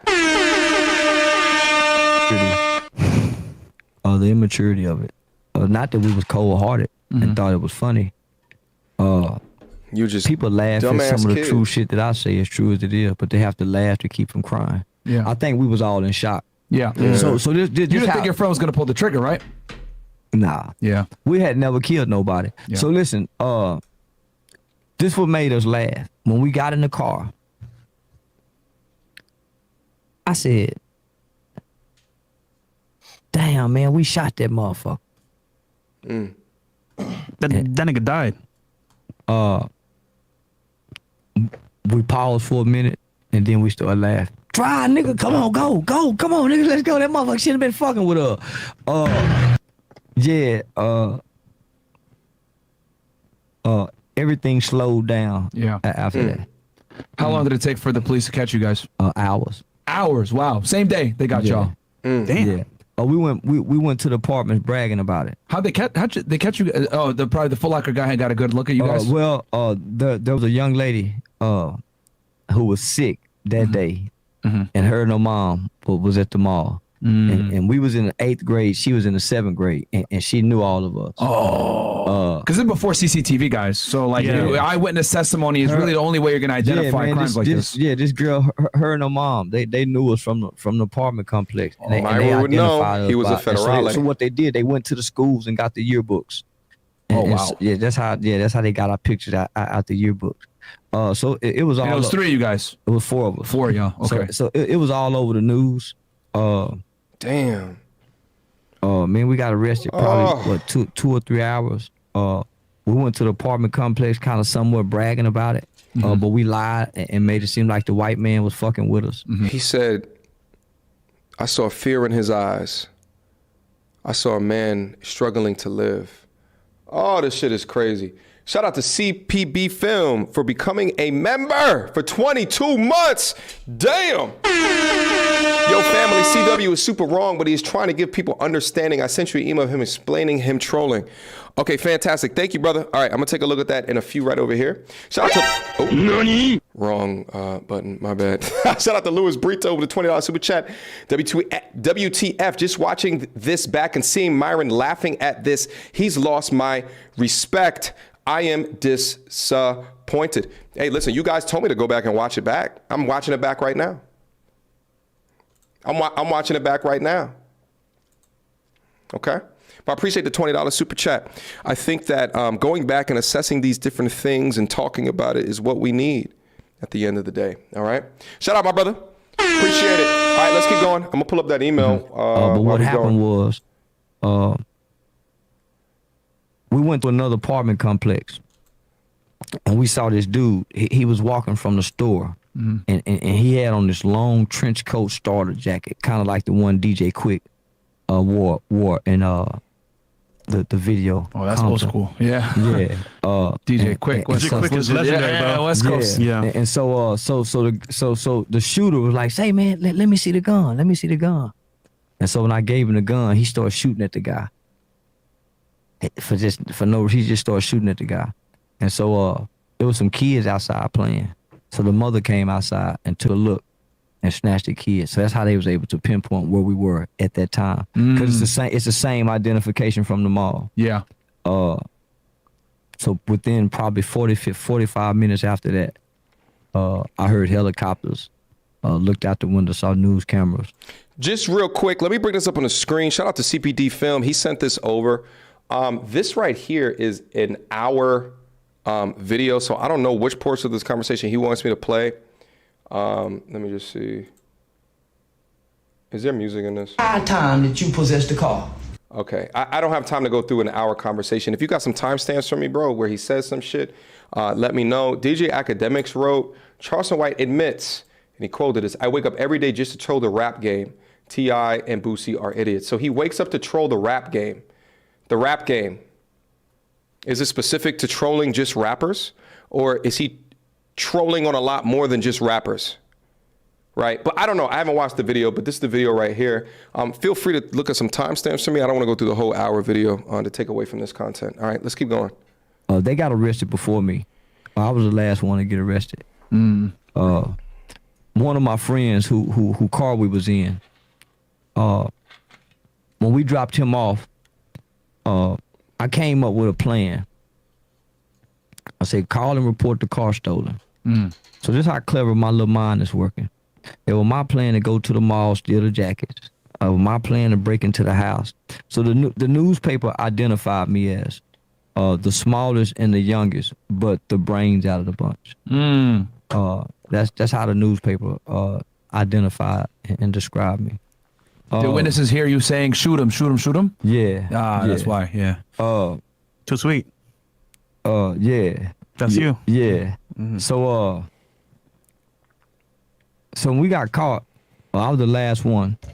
But my friend called and reported his car stolen, so that's how they was able to go pick him up. Because it did make sense. I told him to give them the description of like these 4 guys who lived in Dalworth. who looked like us, who I didn't like. You tried. Yeah. So at this time, man, the Texas laws that govern juveniles were, I could be sentenced up to 40 years. They was facing being tried as adults because they met the age certification. Oh shit. How old were 16. all of them? They were 15, 16, and 17. Yep, right there, yeah. And I was 14. you were 14. Yeah, I was Okay. 14. 14, yeah. So they met the age certification. I ended up getting 12 years. And that's because my mother was financially able To hire an attorney. one of the best Jewish attorneys, and the guy by the name of Carl Mallory. Wow. I actually had 2 attorneys. I had Carl Mallory and Louis Stearns. And Mr. Stearns ended up becoming Judge Louis Stearns Later on. later on. So Okay. very, very powerful guy. Retired. Hey man, now. tell Kanye chill out, bro. The Jews help too, brother. They helping us black sometimes. So my brother had already been in trouble. My brother had been in and out of the youth facilities, man, state school. So you know he was already a juvenile veteran. All my uncles. So in my mind, I feel like I was prepared for it. I had my walk already down. I already knew how to, you know, in my mind, this is my journey to be a man, and that was just the immaturity of it. Guys, listen, I'm gonna go, hold on. I got another video that came in. Charleston White, I spent 2 years creating this internet persona. Let me go to the restroom real quick. We're gonna check this out. Hold on.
Yes, I left the toilet seat up. A man lives here.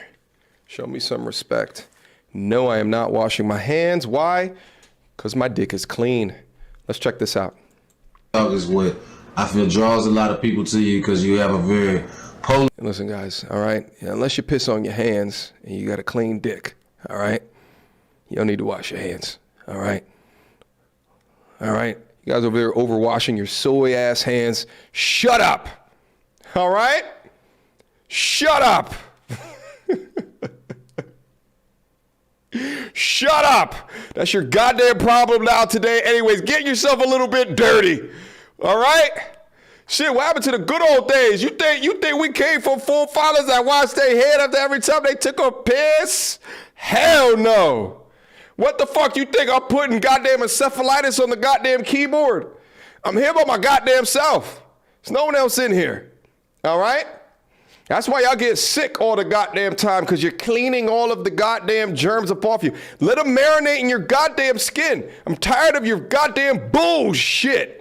Shout out to Zubrick Bullies with a $10 super chat. Charleston White is brilliant. He's very calculated, and there is always a positive message in what he says, but it appears as rubbish. But keep up the good work, MTR. Appreciate the love, the support, as well as the respect. Shout out to Jamal Walters with a $5 super chat. You the man. Appreciate that, boss. All right? Can't give you motherfuckers nothing now with that Melly in the back. Shut up. No, okay? I'm here by myself, all right? Let's keep going. I want to hear what he has to say right here. Polarizing way of saying things. You know what I'm saying? Very But that's hard. just the shock, homie. I'm gonna go and tell y'all to see. But no, you No music. Shock, homie. I'm gonna go and tell y'all to see. But no, you. Oh, shit. I clicked on my own damn live stream. All right. Man, that's a lot of. All right, let's go. The type of talk is what I feel draws a lot of people to you because you have a very polarizing way of saying things.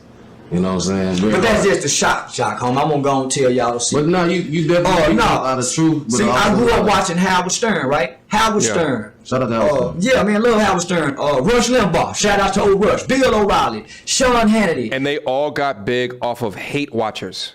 Who else? Andrew Dice Clay. Man, Red Fox. And even Richard Pryor, right? Man, I'm a student of comedy, right? I wanted to be managed. But nobody, homie, was more raunchier and filthier than goddamn Rudy Ray Moore, Dolomite. Nigga, when Dolomite stepped out with the game he brought to him, they said, oh, what the fuck? So when I saw the Dolomite movie, this is what y'all see now. Nigga, I'm the modern day Dolomite. That's crazy. Yeah, that's why I pulled that dick out like Dolomite. I watched the movie and studied the movie, and so I created this character. So that's why, wait, I'm just not doing all that. But I went and created the own character, right? So this is what y'all see, the character. Now, if you want to get the real me, nigga, get off Facebook and come here. Get the real me is off Facebook. Yeah. So you put on a Say that's character. enough for y'all, man. Y'all done had enough.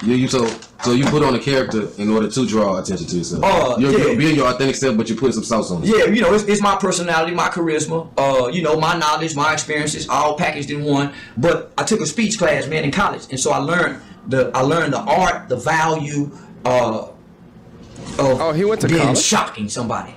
So when I do presentations for the United States Department of Homeland Security Human Trafficking Division, Damn. and they got all these FBI agents and law enforcement out there, I started my presentation off with, America has a secret love affair with prostitutes and whores.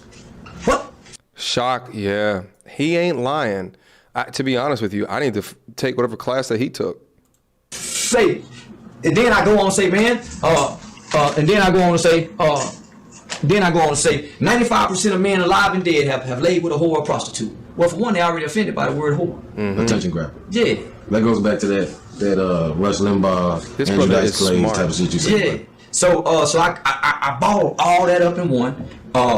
And so I know history. I know politics. So I put all that education, homie, with some foolishness, make it a little funny, throw in the pimping, you know. Rudy Ray Moore. Yeah, homie. And so boom. So now I'm He's getting a ready to character. fly to some places, man. You know, now movie deals is in the work, and you know, How comedy long you been shows. putting that play together? Oh man, This it's is, been about 2 years now. But So you've been this thinking is about 2 using your years ago. personality. no, I've been putting it down for 2 years. Man, motherfucker, go back and look on my You face. I see at had the bottom 12 right Facebook pages, nigga, trying to put this down. For sure. Yeah, all active. Yeah, nigga, I'm talking about every page. I'm staying in Facebook jail. You know, creating that persona. So nigga, they got me Nigga, I bucked the police. Nigga, 1 minute it was just me and the police. Fuck the police. Then for 1 year it was me downtown fighting the mayor and city council. Then 1 year it was me in code compliance. And then the next year it was me in text dot and You know what's interesting about this is that this person here, this version of Charleston White, looks like this version of Charleston White. Look at them side by side. That looks around the same goddamn time. Shout out to the super chats that's coming in. $10 super chat, not to defend Myron's laugh, but does that make him a bad person because he laughed? Not necessarily. No one is saying that. You know, it could have been a nervous laugh of not knowing what to do next. CW just admitting to grape on a live stream. It seemed more like a surprise, caught off guard kind of laugh. Shout out, brother, for the $10 super chat. Uh-oh, big dollars coming in. Shout out to Captain Ahab with a $20 super chat to say F&F was endorsing grape because they didn't push back on the train story or because they laugh. You have to then say that they endorsed the other crimes CW admitted to when he was 13, where they didn't push back and laugh. Let me digest this comment real quick, because I think this is an important comment. Because they didn't push back on the train story, okay, or because they laughed, you have to say that then they endorsed the other crimes, you know, which is a large component of the argument that I saw down in the comment section for, especially the comment that I reviewed a little bit earlier, is that when you take a look at who he was here, and if you assume that Fresh and Fit didn't know about this stuff, right? If they watch this video and then he's laughing and joking about the train comments, is there more evidence there that they would have called him out? There could be evidence there that he may not have even been invited, right? But could there be more, right? So, but what the structure of the Auburn Preach video did is that it tied the idea of this is who he was, y'all invited him on, and look, he told a component of that story on y'all podcast, therefore y'all support grapists. I don't think that that is a logical conclusion. I don't think it's a logical conclusion. And it's not a conclusion that I said either. My conclusion was we got to call out the fuck shit the same way that we call out the feminists on they fuck shit. That was my logical conclusion. To be honest with you, I don't even know if that's Auburn Preach's conclusion that Fresh and Fit endorsed it. They're just saying that they had him on, which could be a degree of endorsement, but then you'd have to hear from a Fresh and Fit that would then say, we didn't know about these things. But just like I said in the video, you're not going to hear anything from Fresh and Fit. They're going to keep on going forward and developing value. And that's what I said. What I say in the video, I'm not lying to you when I make these goddamn videos. If you keep on providing more value to your audience than the detractors have on bullshit about you, then it doesn't matter. Charleston White over here talking about he creates a shock jock. He watched the Harrod Starrs. He watched the Andrew Dice Clays. He watched all these content creators blow up on radio or in comedy or what have you, and he used a little bit of Shaft within that, a little bit of the pimping within that to create a character that then draws in eyes. Think about all of the recent internet personalities that blew up. Andrew Tate, what I say, when Andrew Tate started blowing up, I'm like, this guy is hilarious. He's hilarious, but I could tell that in certain parts of the conversation, he was playing a character. You can tell that. You can tell by the way that he's answering stuff, that he's trying to have fun, that he's trying to be witty, he's trying to be sarcastic. It's the same thing, but he also was being shocking. And that shocking inevitably led to him getting off of the internet. You understand? Shout out to Captain. I made sure to read that one twice because I thought it was a fantastic comment. Greatly appreciated for that comment, my brother. Shout out to Marcus with the $10 super chat. He talked about murder, real racism, burglary, and more. Yet people are isolating the grape and using it to criticize F&F. Either they didn't watch it or they're just BSing. Here's the one. I'm going to play devil's advocate for this one, my brother. Is that he seems sorry for all of the things that you just mentioned. When you conjoin his statements on the podcast with these right here, when you conjoin them, it doesn't look like he appears sorry. I think that's a component of the issue.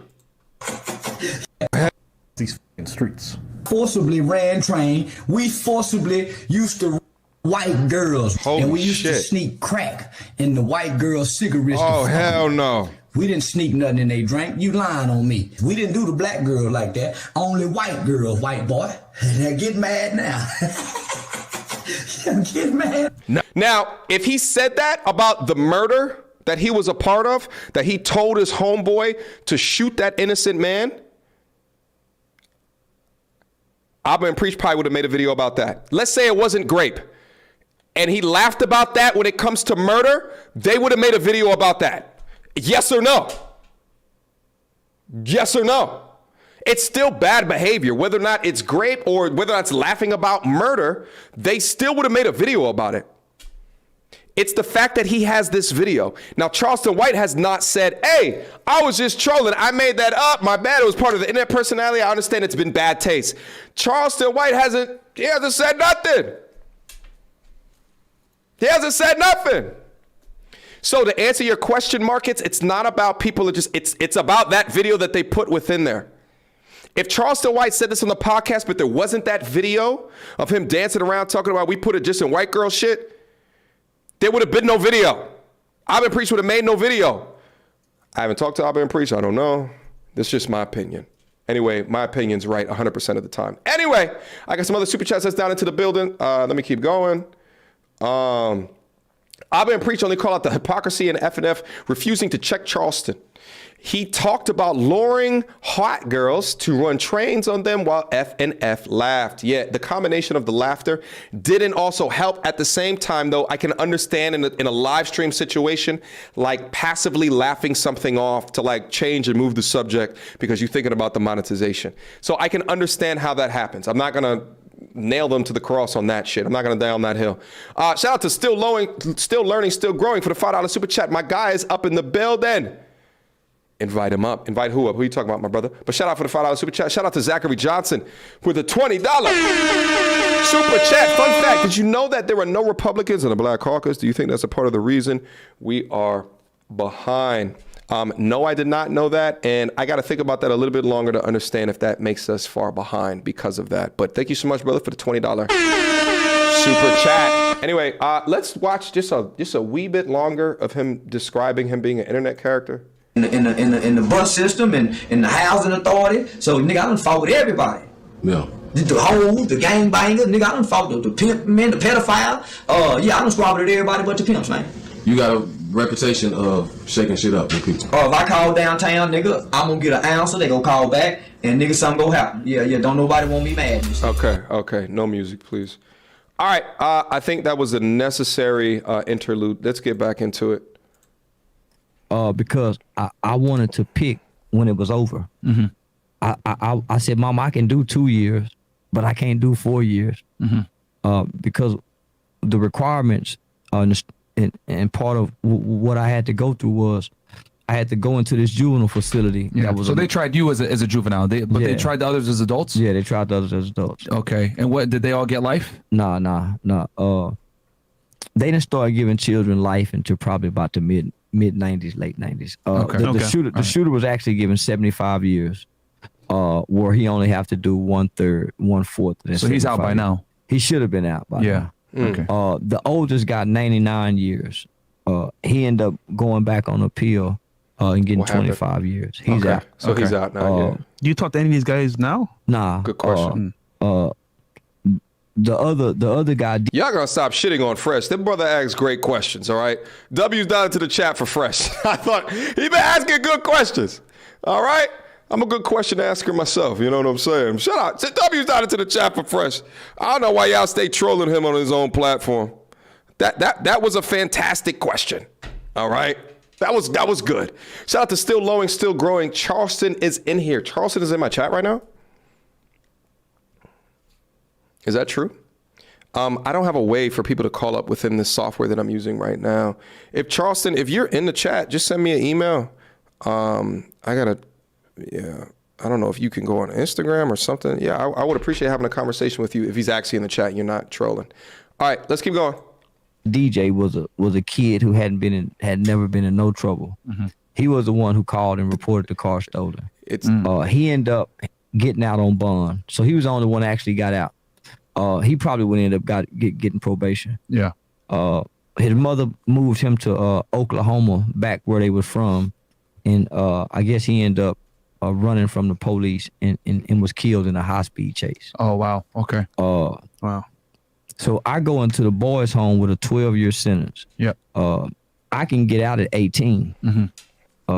So on my 18th birthday, 30 days before your 18th birthday, you go back before your sentencing judge, and your judge looks at your file, looks at the state recommendation, you know, a lot of what your victim has to say, and then a lot of what you did while you was in the juvenile custody. And they made a decision whether you either get paroled, and you would be on parole until your 21st birthday from 18 to 21, or they could transfer you into the prison system where now you're finna finish the rest of your time in the adult prison system, or they recommit you back into the custody of the youth.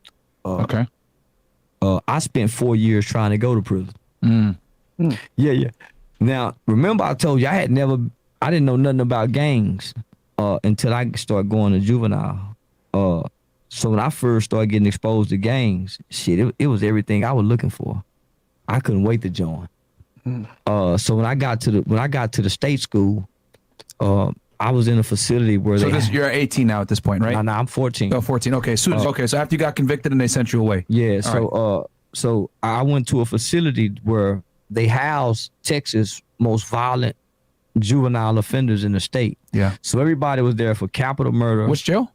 Getting State School. Okay. So it was capital murder, murder, attempted capital murder, attempted murder, arson, kidnapping. He was in it. Rape and child molestation. So that's all that was in that facility. Yeah. From ages 12 to 21. Okay. The minimal amount of time a person had was 2 years. The maximum amount of time was 40 years. Okay. So I grew up with kids who killed their mothers and their fathers. Yeah. I grew up with kids who raped a 6-month-old baby. Wow. Jesus Christ. I grew up with kids who killed 80-something-year-old women, tortured them and raped. Yeah. I grew up with some of the most violent kids that had some of the most violent history of crimes in the state of Texas. Yeah. So I go into this facility, a little bitty guy. Within 2 years, I ran the facility. So you're 16 now. Yeah. Okay. I joined the gang. I was like 15. Okay. What gang did you join? What gang was it? Rolling 60 Crips. Okay. So you had Rolling 60 Crips. You had Latin Kings. You had folks. You had Black Gangster Disciples, Spanish Gangster Disciples, Black Disciples. Damn. You had Altadena Block Crips, Original Swamp Crips, Trey 5-7 Crips, Rolling 30s, Hoovers. Gang, man, you had all these gangs in What here. about YSL Tell? This long folk. This is the start of the Crip and Blood era in America in the South. Yep. This is just now leaving California. Yep. It's done planted its flags in the South, and so this is what by this point this is we're at 94. This is 91, 92. Okay, so the murder happened in 91. 91. So I'm 14. So 92, I'm 15. Okay. All right. So 92, I'm 15. Yep. I'm in the gang, and at this time we going into 93, and the Snoop Dogg Chronic album hit. So now it's Crippin' and Blood and all over America now. Yep. So by the time the Snoop Dogg Chronic album hit, the most southern states have become indoctrinated into the gang culture now. Yep. So I'm in the boys' home. I'm writing my mother saying I'm Crippin' now. I don't want to be with Jesus no more. I'm writing because I'm proud of this, nigga. I'm thinking I've accomplished, what I want to be in life. I got a new family, and there's men in it that I look up to and admire. Yeah. And I picked this family, and they picked me. So I pledged all my allegiance to it while I was in there. And so, I spent 4 years trying to go to prison because I thought that's the path to manhood. By this time, my brother had gone to prison. All of my older male friends were in prison, had caught drug cases and murder cases at 18 and 19 years old. I'm 15, 16. They're writing me letters from prison my partner, Jason Anderson, he making prison sound fun. I think he was on, I think that nigga was on Telford unit.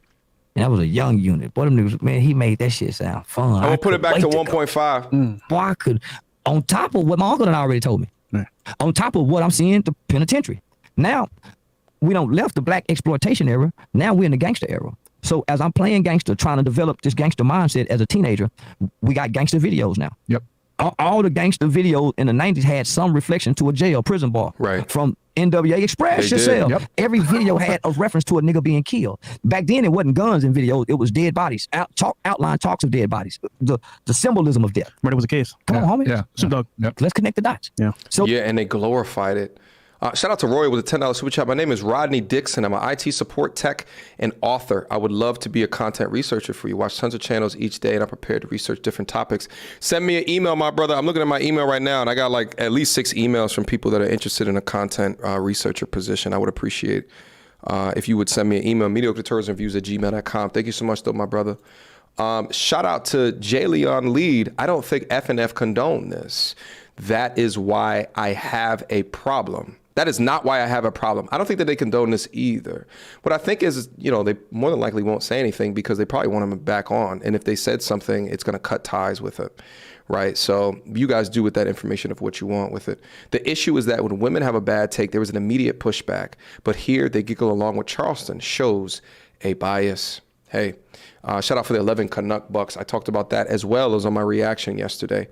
Where are the people that begged me to watch the goddamn reaction today? I want you guys to give me your thoughts, give me your opinions. What am I getting wrong?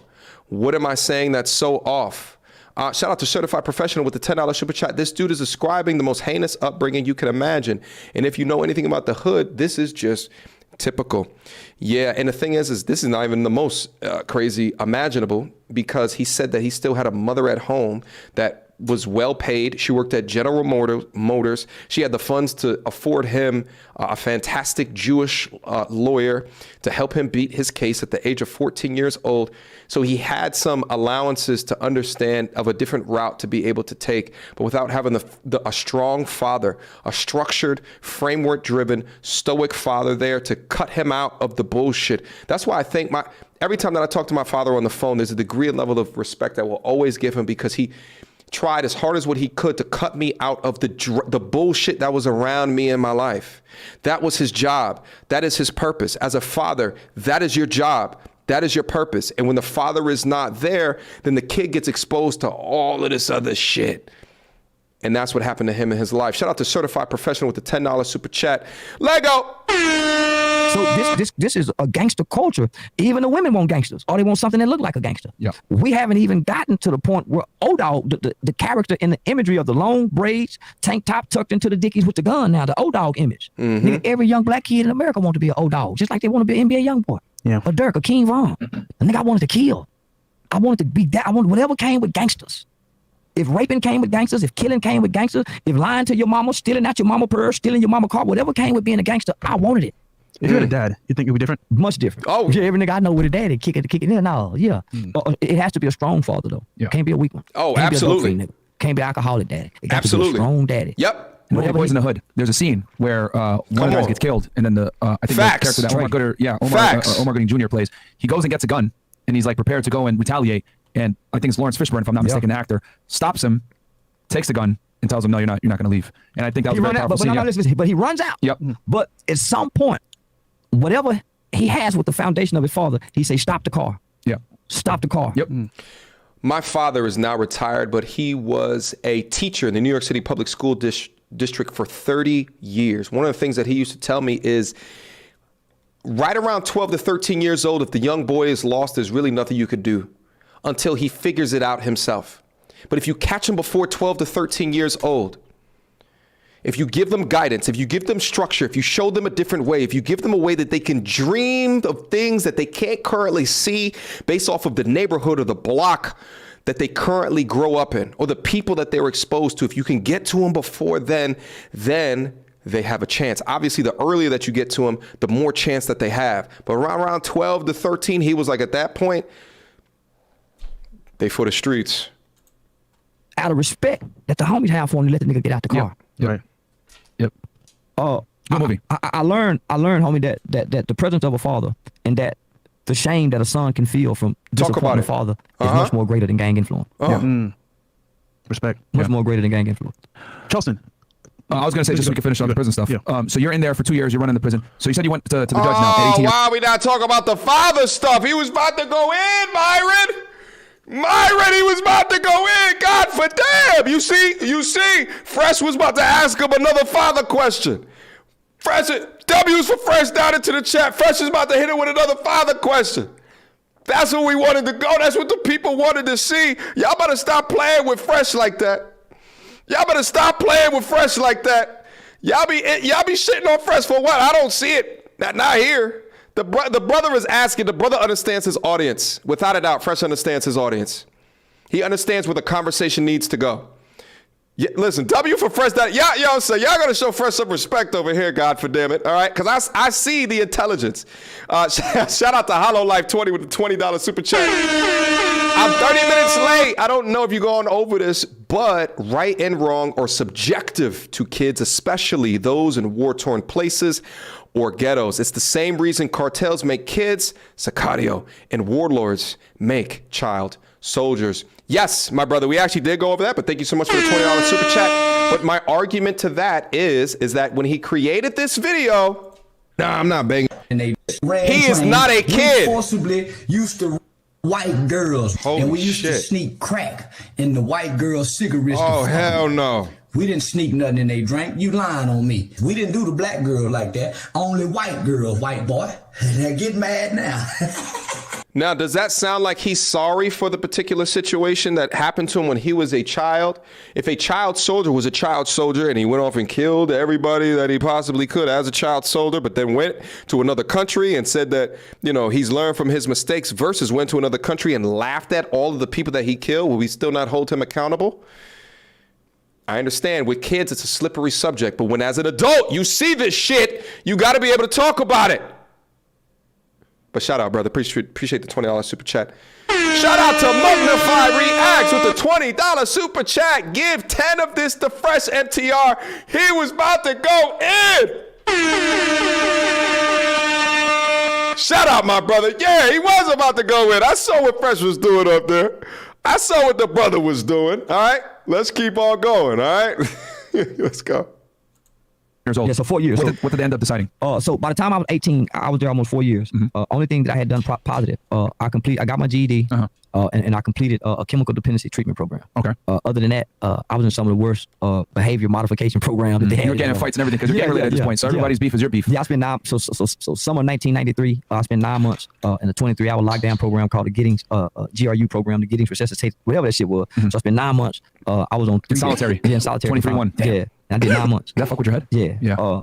Then I did at least 3 different 30-day solitary confinement. So it's safe to say they moved you over to the prison when you were 18? No. They didn't. They kept you in that. Yeah. You couldn't have made nobody believe I wasn't going to prison. Yeah. But my mother used to always say, son, God got the Father say so. And I said, no, Mom, these white people sending me to prison. And I believed I was going. I wanted to go. The state recommendation was for me to be transferred to the adult prison system on my 18th birthday. There was 4 people. Miss Pumple, Miss Belinda Jean Pumple, God rest her soul. Mr. Claude Mathis. Mr. Herman Nelson, and Miss Donna DeRocha. Miss Donna DeRocha was my caseworker. Mr. Nelson, Mr. Mathis. Mr. Mathis worked in the mornings. Mr. Nelson worked at night, and Miss Pumple was the supervisor at one point in time on the dorm. My lawyer subpoenaed them because I had been there for so long. Like 2 years of my files was missing. So it was hard for the judge to really base a decision. Yeah. Because you got to think back then they're still doing everything manually. Of course, yeah. And There's so, no computers really. Yeah, There's no centralized computer system at this point. So it's all paper. I done went from dorm 3 to dorm 4, from dorm 4 to dorm 6, from dorm 6 to dorm 8, from dorm 8 back to dorm 6, from dorm 6 to 7B, from 7B to 5A, from 5A to 3B, plus the 9 months in the GRU program. I done been all over. Many people have lost all kind of files. Yeah. So what my lawyer did, man, my lawyer was smart enough to subpoena the workers who worked on the dorm with me. Yep. And so they came back and even though on paper, I seemed like one of the worst kids there. They was able to come back and get positive testimony for you and say, well, how do you know? Well, based on this negative leadership, this kid got potential to be somebody, Your Honor. Yeah. He's really a good. So they broke down. So rather than the judge going with the state's recommendation. She went with the people who work with the kid every day. Okay, there you go. That makes sense. So let me ask you this. I know you were so smart, man. Bad motherfucker, call matter, man. You mentioned before that the victim also had to say, Yeah, well, in this case, so the victim's family was there. They was there. Yeah, the victim's family. What did they say? His sister came. His wife didn't show up. His nieces came. And man, they were very forgiving. They forgave you. Yeah, they Really? forgave me. Wow. How did that make you feel when they forgave you? Something inside of me changed that day. I can't describe what happened. To this day. Was this when you were 18 at that hearing? Yeah, I was. So they came to the hearing. Yeah. And they forgave you. Yeah. Holy. Something happened that day. I can't describe it.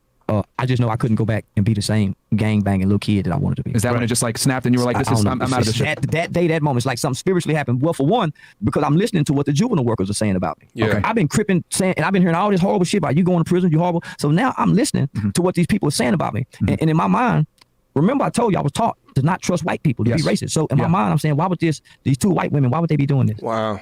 I'm asking myself, if they sit, I'm saying, man, why would they be doing this? Then it was his daughter and his niece that got understanding and forgave you? On top of the fact, the juvenile workers, I'm saying, why would the juvenile worker be putting their job on the line to come say this good shit about me when they know I've been acting bad? They saw the good inside of you. There you go. We didn't see it. There you go. Well, I couldn't see it. They believing in me when I don't believe in nothing but the game. Charles, on a serious note here, brother, what would you say to people watching right now to kind of curb till this process, because you went through it, going to jail, being a bad guy, trying to be somebody that you're not?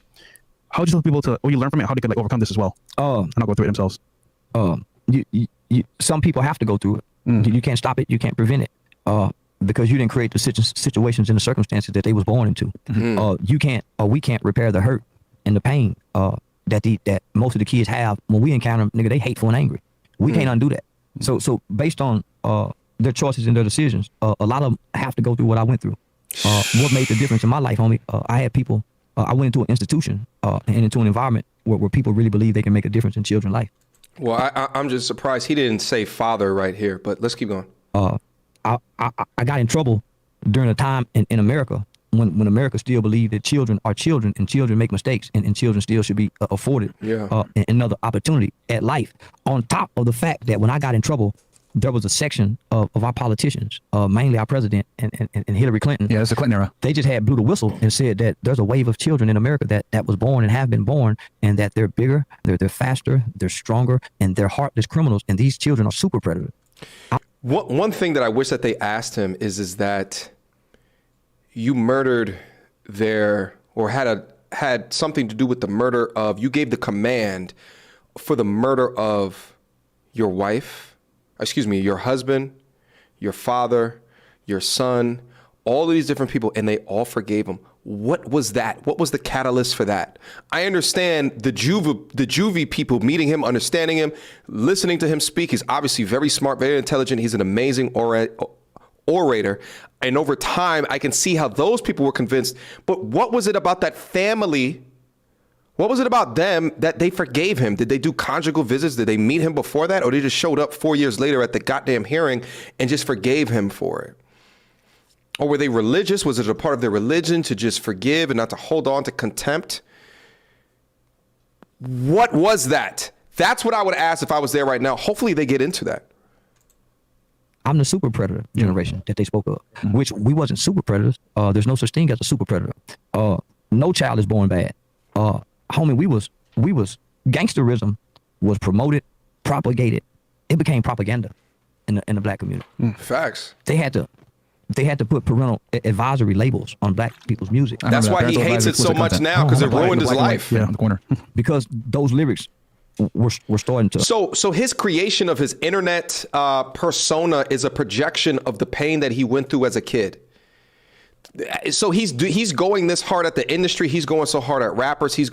Because it's a direct relation to all of the bullshit that he went through as a child. Shit. We all are reflections of our trauma. I'm sure I go so hard in the paint because I failed at some point within my life as a kid, and I never wanted to feel that failure again. So I became an achiever. We're all reflections of our goddamn experiences, our goddamn trauma. Shape the minds of black youth in America. And so this is the product of it, what we see today. So what I tell people today is children mimic what they see and repeat what they hear. That's all I was doing. That's all I was doing. Yeah. And the thing is too, also, just so the audience kind of understands, like at this era in the early 90s, you couldn't escape it, whether it was West Coast gangster rap or if it was East Coast stuff, right? Because you had the Biggies, you had the Nas's, you had the Jay-Z's. Yeah. They were still talking about street shit. And then in the South, you said the Ghetto Boys, right? Yeah. So they were still talking about that stuff. Yeah. So you couldn't escape gangster music in the early 90s. Some influence at least. Yeah. Then not just the music, homie. So imagine when I put my headphones on. Die, nigga, kill a nigga, die, motherfucker, bang, bang, die. Yeah, that's Cut cool. the movies on. The movie, same thing. And it's not even just cool, but also the women respond positively to that type of aura and energy as well. I talked about on my channel, grew up in New York with a father like mine, and then seeing all of this culture and going outside of the house. It's one of the main videos on my channel. And then having my pants, beneath my ass and shit like that and walking around, because that's what I would see. And I would think that that's cool, to also, my aura, my presence as a kid and the type of hardness that you would have to have in order to feel like you deserve respect. You know what I'm saying? So I understand, but I guess that's in contract to Dion's comment right here for the $10 super chat. I've been robbed and jumped a few times. I also grew up on the same gangster rap and never had a violent thought. You were jumped and didn't have a violent thought? You must be just a pacifist, my G. They make it seem like in general that our culture is mindless rap worshipers. No, but there's goddamn lemmings within this that hear all of this shit. That's why they ban drill music, because drill music has an adverse effect. The music has an adverse effect on being able to understand the consequences of your actions or leading down into a path that you may not even really consider. It helps promote the shit just the same way that Cardi B helps promote these chicks not cooking, not clean. It can be on the same thing on both sides of the coin. Let me keep going. Yep. When I watch the videos, same thing. Friends. Yep. So Family. not only that, when I start looking and projecting out into Guys, the hit the community, like button. who's the most idolized and admired? The street gangster nigga. We should be over 2,000 likes. So as a kid with a young, impressionable mind that's the tuned likes in up. more culturally than anything, because we don't have any other traditions to carry us. We don't have any other tradition that black people can have to counter the cultural hip hop bullshit. So the kids are so tuned in cultural, homie, you got to pick this shit up. Yep. That's why we know how to get high from what we hear in the music. We know how to have sex from what we hear in the music. Yep. We know what to wear from what we hear in the music. Yep. We know what to say, how to talk, our lingos, our language. Our whole interactions come from music. You know what's funny? I came to America 5 years ago, and the word nigga wasn't in my vocabulary. I saw rap music. I said nigga every sentence now. So wait, what did he just say? I've missed it. He was talking too Our lingos, our fast. language. Our whole interactions come from music.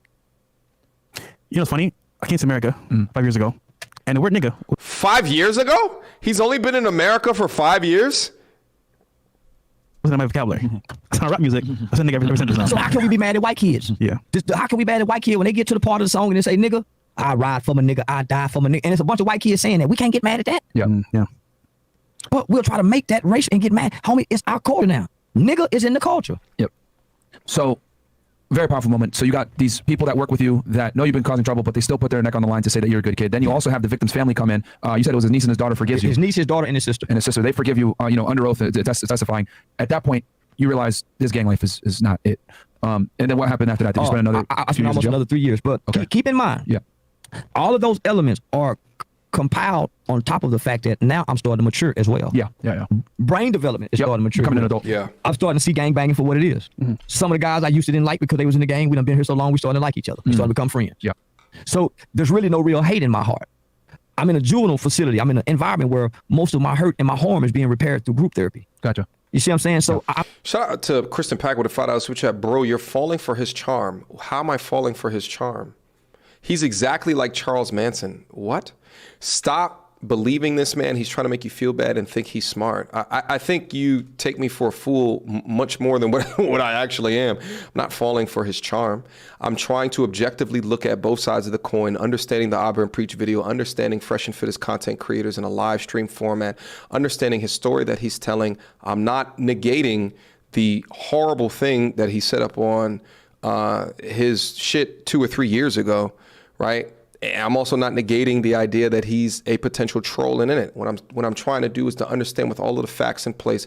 And honestly, I should have had a notepad open so we can write it down and kind of all review it, go over it together so we can understand on both sides of the coin who's right, who's wrong. It's a lot to remember in a live stream format. I'm not falling for anything. I'm simply assessing. Let go. I'm in an environment where I'm being nurtured. I'm just rebelling. So once these workers do this, there's no super way chat. in my mind and in my spirit that I can go back to this facility and still play this gangster kid. Gotcha. Okay. because I don't want to let them down. And let me just stop right here, and I want to highlight this, and I want people to think about this. Okay. The judge had to see something too now. Yeah. Yeah. Because I had a very violent juvenile arrest record prior to this murder. The judge's name is Judge Gene Boyd, infamous judge known and tied to the Ethan Couch case. Ethan Couch is a white kid in America who killed 4 people and got 10 years probation for killing 4 people in a DWI accident. Okay. So famously known is because he's so rich that his lawyers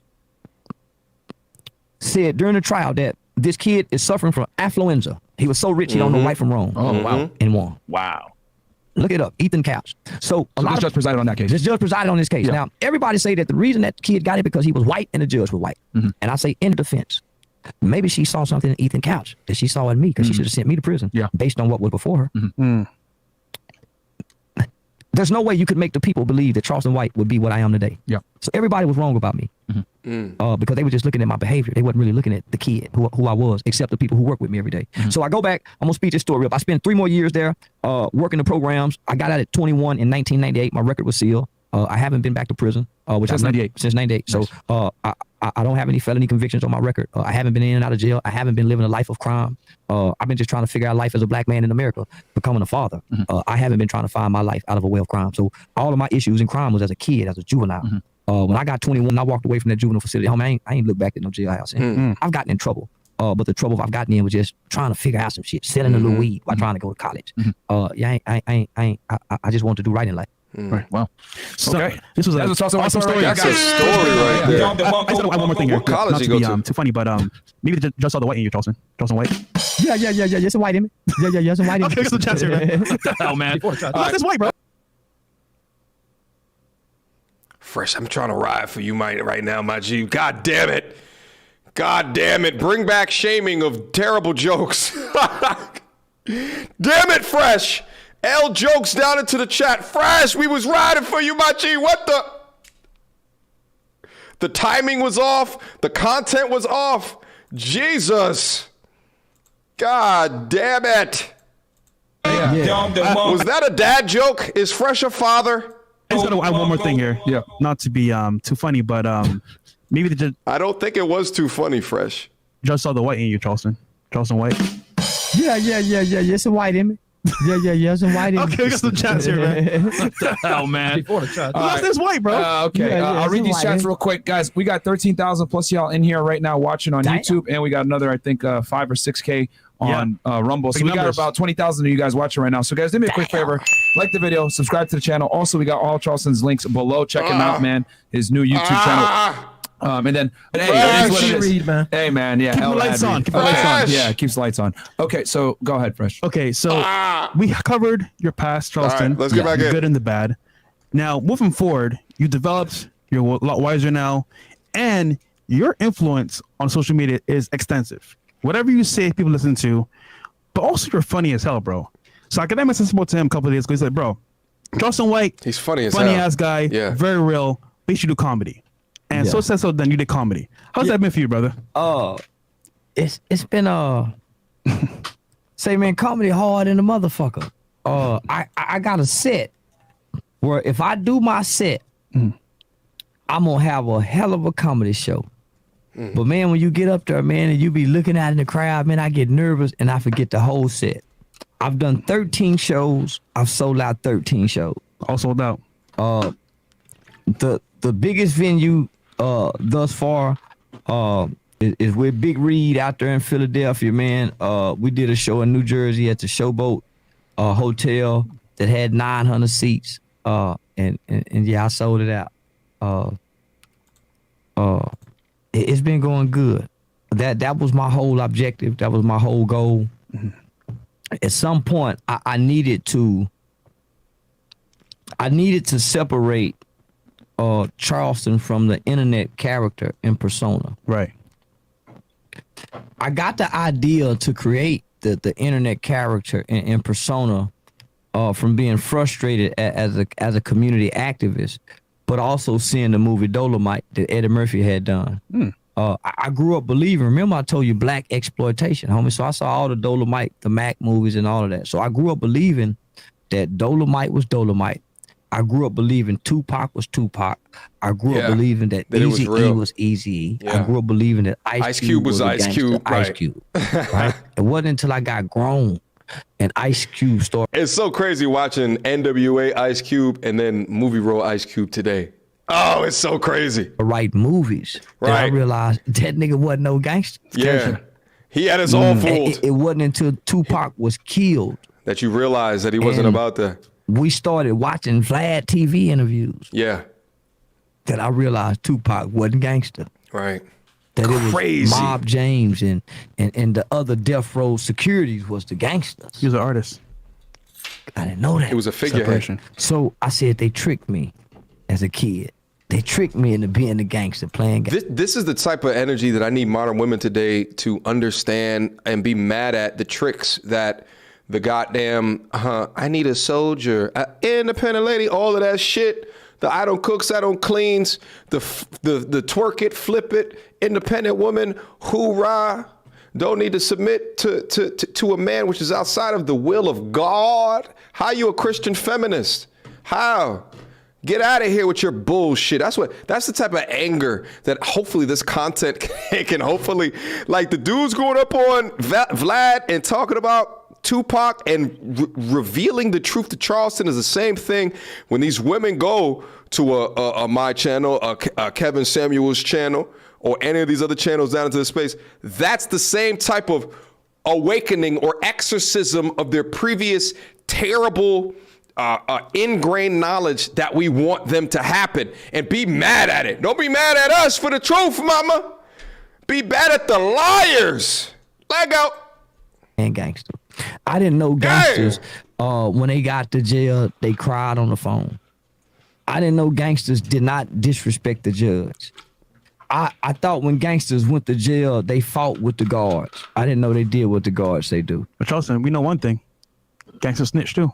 I didn't know that. Until recently. Yeah. I didn't know that until they started showing us mobster movies where gangsters snitch. Yeah. Sammy the Bull. I didn't know that, homie. So I was tricked. So I came to the internet and I was trying to be a modern day version of a Dr. King. I tried to be a modern day version of Malcolm X. But when I saw that movie Dolomite, I said, man, what the fuck? Thing, a light came on. So I started mimicking the culture and the character. Fuck you, bitch. Suck my dick, bitch ass nigga. Fuck you, crab ass. So I started talking how the culture. And the shit worked. Yeah, the shit worked, man. So, but I knew at some point, because I still speak at schools. I still do community events. I still work on capital murder cases with you know, criminal defense mitigation firms. So I knew at some point I have to take this character that I've created and built online and put him, separate him, whether that's putting him on a t-shirt, making a cartoon character out of him, or turning him into a funny guy. Right. So I wanted to be the new Dolomite. You made a very good point regarding character and separation. And speaking of characters and separation and cancellation as well, Andrew Tate. Yeah. So he's all over the news, you know. I was talking about him. He's in jail right now in Romania. Yeah. Held with no evidence. Obviously, you know, he has a character, just like you have a character. Yeah. Yes. Tell us your opinion on that. Do you think he's wrong or guilty, or do you think it's maybe like them? Good question, him Fresh. All the way? Well, What do you think? man, to be honest, man, I've never even heard of him or looked at him till now, till he was arrested. Man, he in one of them countries that can do that to you. I wouldn't know what to say, homie, but I don't have enough evidence. You don't have about enough it, information. and know what he did. I just know everybody keeps saying he ain't done nothing. You know, he ain't done nothing, and we all know if whoever they is, if they want to get you, They're gonna get you. They're gonna get they're you. gonna get you. Yeah, and it's absolutely crazy that he's still being held in jail. Like, that is so goddamn crazy. If they want you, they're gonna get you. You know, he's had some videos that talked through, well, if I end up in jail, I'll just pay this, that, and the third. So these are powers that be that maybe even Top G had never even considered. To be in jail that long, off of no charges? So you saying that you can come into my crib right now and just hold me with no warning, no bail. You're denying all of my attempts to get out. There's something inhumane about that. We watched them go to Iraq, homie, and swear by God that Saddam Hussein had weapons of mass. And I don't care what side of the fence are you on, whether or not you on he did these heinous crimes or, he's obviously innocent, free top G. We can all come to the table and say, that's wrong. No charges? Charge him with something. But that goes to show you the brazenness of the powers that be. It's a human rights violation. Yep. And took his country to war and assassinated him for it. He never had it. So whoever they are, if they want you, they're going to get you. And sound like they got him. Yeah. Unfortunately.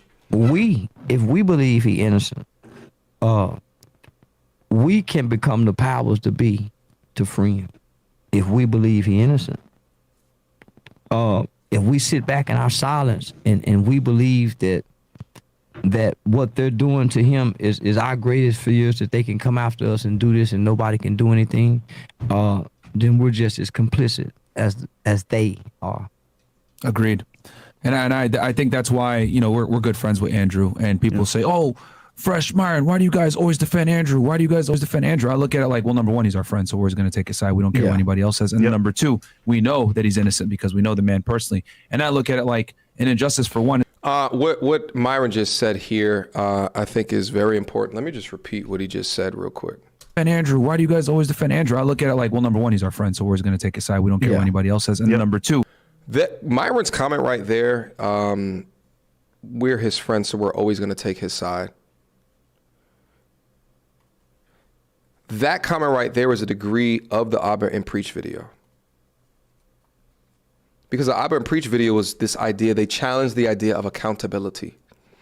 So you're always going to take his side irrespective of accountability. Right? Again, take Andrew Tate out of it, whether you think he's innocent or guilty, but pick up on that statement right there.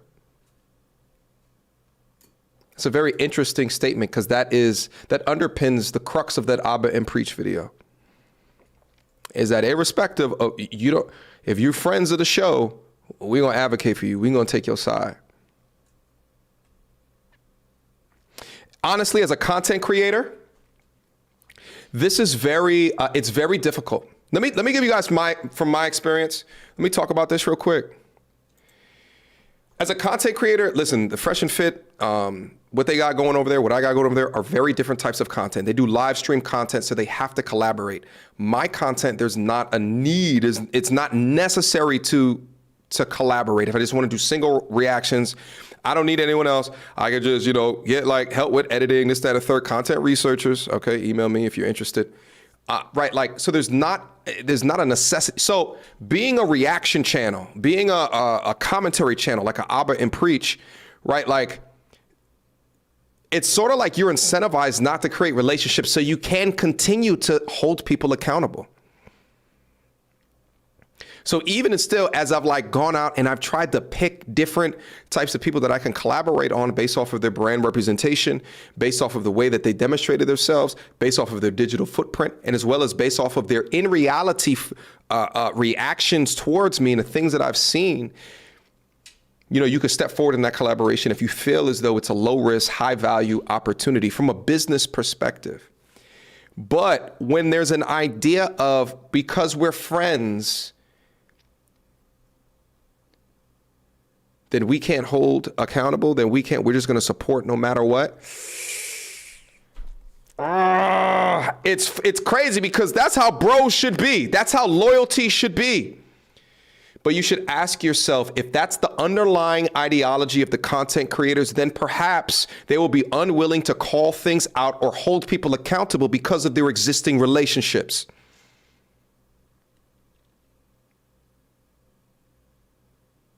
You understand what I'm saying? That just came from Myron. I'm not here to say whether it's their business. They can do whatever it is that they want to do. But if you're looking for a place of unbiased truth, that's what he just said. That's what he just said. How do you guys? We're good friends with Andrew, and people say, "Oh, Fresh Myron, why do you guys always defend Andrew? Why do you guys always defend Andrew?" I look at it like, well, number one, he's our friend, so we're always going to take his side. We don't care what anybody else says. And then number two, we're always going to take his side. We don't care what everyone else says. We're friends. Shout out to the super chats that's coming through. Let me address some of these. Let me see. Oh shit, it's a lot that's happening in here. Hold on. My bad. I missed a whole bunch.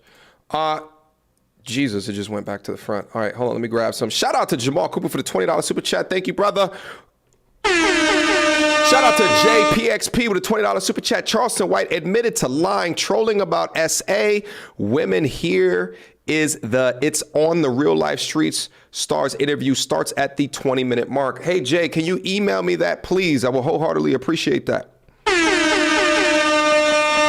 Thank you so much, my G. A $5 super chat just fell off. My bad. I missed it. Shout out to the Demons Road $10 super chat. Could you take your boys' side and privately address issues? You don't have to publicly blast them. Dope show as always. That's not the. So listen, in a professional environment, I've always tell you guys, if you want to be a leader in an organization, publicly you praise, privately you chastise. Okay, but that's in a professional organization, right? Like that's within friends, within your life. But when you're an influencer, when people rely on you for the most truthful, right, the most unbiased, right? How is it? Should I think about this? What is the information that I need in order to upgrade and go, right? Like who should I be trusting in these particular situations? It's always going to be biased based off of a statement like that that's underpinned by. It's my friend, so we're always going to hold them accountable. Shit, not too long ago, wasn't there the DJ Academic Sneeko thing when DJ Academics went crazy? What was their response to that? I don't really remember.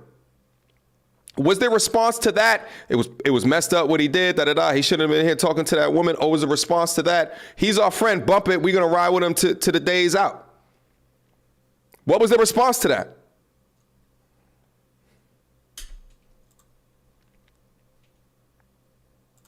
What was it? You guys tell me.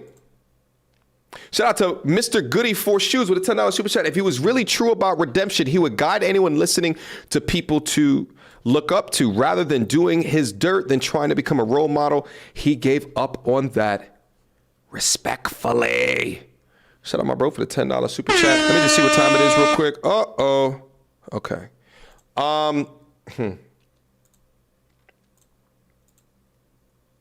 They didn't hold him publicly accountable?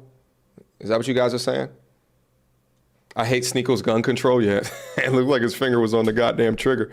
I should have reviewed that goddamn, that thing that Meat Canyon did on him. That shit. Oh, they cold-blooded over there. Damn, they cold-blooded over there. Half of y'all probably even know what the hell I'm talking about. No, he said he checked him off camera. Myron even blamed himself for that situation. Come on, bro. I said I didn't know, bro. That's why I'm asking. So he said he checked him. So come on, bro. Okay. I don't know. I didn't watch that far into it. All I know is that right now on the internet, there's a huge discussion going on between the difference between magazine and clips. Shout out to Sneeko. Yo, Meat Canyon is the shit. Should I go over that video real quick? Damn, son, I should probably go over that shit. All right, wait, hold up. No, hold on. Yeah, should I go?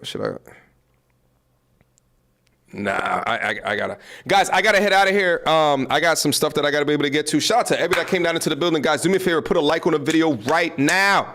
Put a like on the video. Let's get this video out into the ecosystem. YouTube be playing with my goddamn recommendations and shit like that. Let's get this shit out into the ecosystem. We'll wholeheartedly appreciate that. Support. If you want to support your boy, patreon.com/MTNR. Go up there, see what's in store, and see if you want to be able to support outside of all of the things that we're doing. You know, there's a lot of money to be able to travel all over the world and be able to provide content for you guys. And I hope to do a lot more of that going into the future. Shout out my Cash App, Patreon, all of that stuff, you know, is down down up into the comments, modernmanplaybook.com. If you're interested in learning from me an indexable version of what it takes to become the best version of yourself as a man, I created an entire master class. There's a link to it down in the description box down below as well. All right. Whether or not you guys liked or enjoyed or hated the goddamn stream, let me know down in the comment box after this video goes live. I want to see your guys' thoughts about it. I'll be down there looking at the comments to see what you guys think about that. Long story short, this is what my conclusion is right now regarding Charleston White. I want to see him come out and denounce or explain the comments that he made, not on the Fresh and Fit, the comments that he made previously with respect to putting drugs in the white girls' cigarettes, which is a serious thing to admit. I don't care if you a shock jock or not. That shit is outrageous. Shout out to Brendan Smith. The response to Act was they never had him on the show again. That's not true. They've had him on after that. That's not true. Or maybe I'm crazy. I can't remember exactly. I'm pretty sure that they had him back on. All right, guys, but this is what we do over here. If this is your first time over here, I saw a lot of first-time super chats. Keep subscribed to the channel. Click on that notification bell because YouTube likes to unsubscribe people from my channel as well as not give y'all notifications. Just keep on checking back. If you guys want to join the live stream, maybe I'll open it up sometime in the future. You guys can come up. We can have conversations. Let me know. Critical thinking is what it happens over here. Holding accountable, that's what it happens over here. Balance within this whole shit, that's what happens over here. I'll see you guys soon. Until next time, YouTube, peace. Shout out to the support, guys.